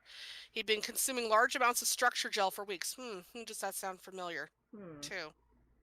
That would be Golaski. So, so Raleigh calls Strasky. She's got to go do something important for a couple of days. Unfortunately, so then Ross says, okay, when Simon meets Ross, Ross describes what would be what happened next. The girl, she figured it out. She was going to take care of it, but the WoW shrieked, overloading everyone's black boxes. Raleigh dies, still sitting in her power suit. So at Omicron, is that the second body that Simon uses? Yes. Yeah. Yeah. At Omicron, Dahl mentions in her log that Raleigh Herber has been asking questions she shouldn't. She has heard about Alpha and is going down into the abyss to find it. I can't bring myself to stop her. While making this recording, Dahl's black box overloads and her head explodes. So, meanwhile, Akers is wreaking havoc at Theta. Of course he is. Of course he is, because he's a jerk. So that was on the 16th. So then we skip ahead. So Akers goes on a Theta rampage on the 16th of January. So then fast forward to April 11th of 2104 at Omicron, HPS-3 is accessed by /4 sub J wow R. So this is so in code, that means it was accessed by a subroutine of the WoW. What did it make its subroutine, or what rather is its subroutine? So HPS-3 is a diving suit. Specifically, it's the diving suit that is used by Jay Yoshida that we run across at Tau. So how Jay Yoshida in the diving suit, of course he's a tentacle monster thing, so like whatever. Right. So that doesn't really matter. But so on the 12th it says the computer records that HPS-3 is somehow accessed by Jay Yoshida. Yeah, that would be the reanimated corpse of Jay Yoshida. So May 9th at Epsilon 61633 initiates scan of subject Simon Jarrett. Authorization David Munchie. 2115 version 1. So this is what I find interesting about this. Is basically the WoW used the scan of David to access Simon, which I found interesting. So did I'm it wondering specifically did it know that it needed specific authorization to get to the legacy files? Maybe, or more of, I kind of feel like the WoW accessed David Munchie in order to pick Munchie's brain. Because remember, Munchie's the mastermind of this. He's the one who came up with all of this. Berg was just helping him. Oh, no, that makes sense. In order so it could talk with them. Yeah, so command or program APPS is unavailable. Something WoW CF77 is complete. Simon 2, an AI created from the 2015 brain scan of Simon Jarrett, is successfully copied into a Cortex chip implanted in the body of Imogen Reed. So then, when Simon restores power to Epsilon, the computer reports total downtime as 143 days, 11 hours, 37 minutes. Okay, so it was days. So the power had been down at Epsilon. So that means that whoever went there prior and tried to do the initial failed pilot seat thing had to have gone there to, somebody had to have gone in at some point and turned off those depth charges. Would it have been the WoW, or would it have been one of the workers for whatever reason? I don't know. I feel like it may have been the WoW, maybe. Yeah. Okay, so, and then of course Simon gets into the pilot seat at Omicron. You know, Catherine copies his brain. We don't know at what date this happened. We just know that Simon wakes up, on the 9th. So then at Phi, it's 2 days later. Okay, because so the event of SOMA was like a couple of days. Yeah. Damn. Simon's whole journey was over a 2-day period. Okay. Damn, I thought it was a lot longer. Well, I mean, that's part of, like, you're that far underneath the ocean. There's no day or night cycle. It's dark. Yep. So, yeah, that's why I was like, I don't even know if this is taking, like, a month, a week, 2 days. Wow. Yeah, so it's all of the things. Now, one of the things that the author of this particular timeline writes is, when did Imogen Reed die and how did her body get into the Epsilon pilot seat? Well, we find that out in transmissions. Gotcha. When did the WoW begin to grow physically? In an undated log entry, Ross explains all around Pathos 2 structure gels bursting through pipes and bleeding through walls. I don't know what WoW could possibly stand to gain from this, but I assume it is intentional. And later, the heart of WoW has claimed such a large part of the core chamber that there can no longer be any question to its heightened awareness. Not only does its expansion suggest an unexpected understanding of space, but also its own physical manifestation within the world. I feel In an like it was going to cover the entire planet. Oh, I agree. Because I think in its corrupted mind, it figured that was the only way to save everything. So, in an undated entry titled Termination, Ross says the WoW is reaching out to every machine, every life form to manipulate, to control. It's trying to help save its creators from all of this, just like the protocol demands. But really, what is good enough? Where is the line drawn for what is human and what is not? Would walking corpses do? Would a group of machines thinking they're human be acceptable? We can't trust a machine to know, to understand what it means to be. We have to terminate the WoW project. It can be done. I just need some help from Omicron. Except I would argue that no, that didn't work. Right. Oh, well, now here's another thought, rather. So, okay, so at the end, Simon gets there. He gets injected with whenever this happens. He has the, what is it, like an antibody of sorts that kills the WoW. So now he is the only quote-unquote living being that can't be affected or whatever. And that's what Dr. Ross was worried about, was if the WoW like latched onto him or something, that would make it to where the WoW would adapt and no longer... Right, which goes back to my original idea of, because Simon continued to access the, as you call them, buttholes, I call them terminals, that the WoW would have figured it out, Right. The other thing too is that it's kind of like, I don't understand why Ross would think that this ploy of his would work, because all of the notes about the uncalibrated structure gel were in the freaking computer by the guy who was doing the experiments. Right. The WoW can do computations clearly far beyond humans. So, I mean, yeah. It's so much. It's a great game, though. I love when, like, devs just get together and they spin this crazy-ass story and then add so much lore to it that even when you break it down to, like, its, like, smallest bit of detail, it still leaves you going, but is it? Is it really? Yeah. Like, I think my favorite theory is the idea that Simon's in a coma. Yeah? Really? Yeah, I think... But if that's the case, if that really is the truth, that Simon's in a coma, that doesn't really leave a lot of room for sequels. Well, I mean, yeah, they could do one of him waking up, but that's just a and then theory, having though. him having to differentiate between the real world and the not real world. Oh, I'm not saying, like, make a game based on that. I'm merely saying, as for me to accept what it is that I endured, I think it makes the most sense that this is the shit I put up with, so this is what it is. Right. But, and then the other, what was it? Oh, no, it was there. My train left, and I'm still standing. How dare you? Your ticket was not accepted. My ticket was not accepted. I didn't, do not pass go. Do not board the train. Get off.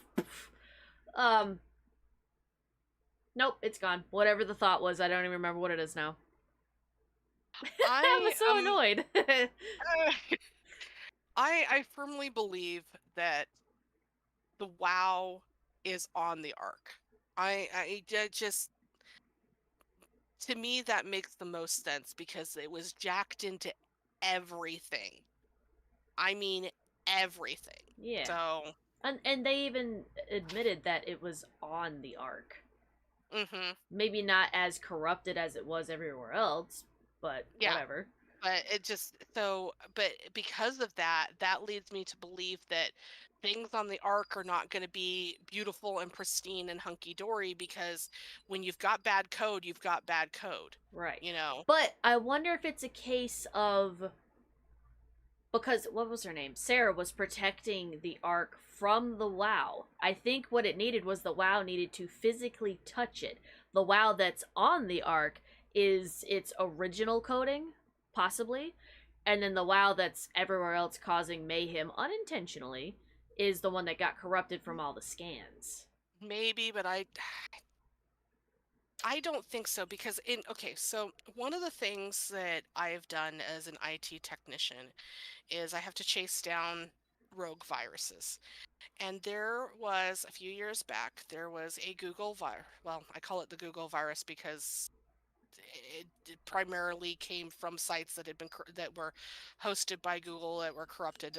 Anyways, right. So what this virus did was it implanted a core somewhere on your system, usually hidden away in some user file that you would never even look at. Right. The core never did anything, but then what it did was it spawned and multiplied heads. So it was a hydra. Okay. And then those heads would go out and they would infect the computer and every other computer on the network. And I had one particular client that I could not get this virus to go away completely, because what was happening was that I would kill the core and then one of the hydra heads would come back and replant the core again. And how it was doing this was that apparently one of those hydra heads had gotten onto their printer. And because I could not access the hard drive to the printer because it had a lockout feature in it due to the company that was leasing it to them, right, I could not get to the hard drive on the printer to clean it. I was locked out of the mainframe. And so what I had to do was I basically had to replicate and copy over and lock the hard drive, and it was a big old mess. Jeez. So that I locked the virus into the hard drive on the printer, so the printer was still infected, but it couldn't infect anybody else on the network. Because when you get a virus on a network like that, it goes everywhere, any computer that touches it. So like they had clients that would bring their computers in and get on the Wi-Fi. Well, those computers got infected. Oh, shit. Because it's just how this virus worked. And so phones, the same thing. Tablets, it didn't matter what it was, it would infect them all. And so the virus just spread and spread and spread and spread and spread and spread. And so with something like this with the WoW, what I think it was is that because all of the computer systems were jacked in to the WoW, they were all connected. The whole mainframe was connected. So the Ark was connected to the mainframe, which meant that because that's how the data was accessed, okay, it was through the pilot seats and through the mainframe and everything. So that means that a corrupted version of the WoW absolutely could be on the Ark. Which means that if they were going to do a sequel to the game, I mean, they could do anything from just the WoW and its general corruption to the WoW thinking that it's Imogen Reed and then coming into contact with the real Imogen Reed in the Ark, and mayhem ensues. That, I would love to play that. I mean, I could see that. If we're talking about actually making a sequel, that I think would be the best like starting point for it. Mm-hmm. Yes, I do love the idea of like there being survivors and then blah, but maybe make that a separate game. Well, I agree. Like don't make it like a direct sequel. Make it like an homage to it or something. Kind of like, okay, so there's the Amnesia games. Amnesia Dark Descent and Machine for Pigs do not line up. No, they don't. Amnesia Dark Descent and Amnesia Rebirth line up. Perfect homages of each other and whatever. But Machine for Pigs is still tied into that universe, but in a completely different way. So if they were to do something like that, and considering this is Frictional Games, do it. Just have name it Almus or something. You know, Soma backwards. I don't care. Well, I would honestly, what I would like to see is I would like to see them make 2 sequels from this. One where it's the survivors, and have the timeline be the same. So whatever's going on in the arc is going on in the same time at the same time as the survivors are dealing whatever it is they're dealing with the WoWified Earth. And have it be two separate stories on on the same timeline, that then that's why I said with the fourth game merge together, you know, and have that be something like, you know, it all comes back together. So like these two separate paths, you know. That'd be cool.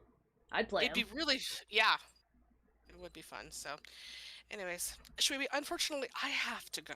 Same. I have to go pick up my husband. But I enjoyed this. Thank you so much, Lori, for being with me for this stream and the previous stream, going over the lore.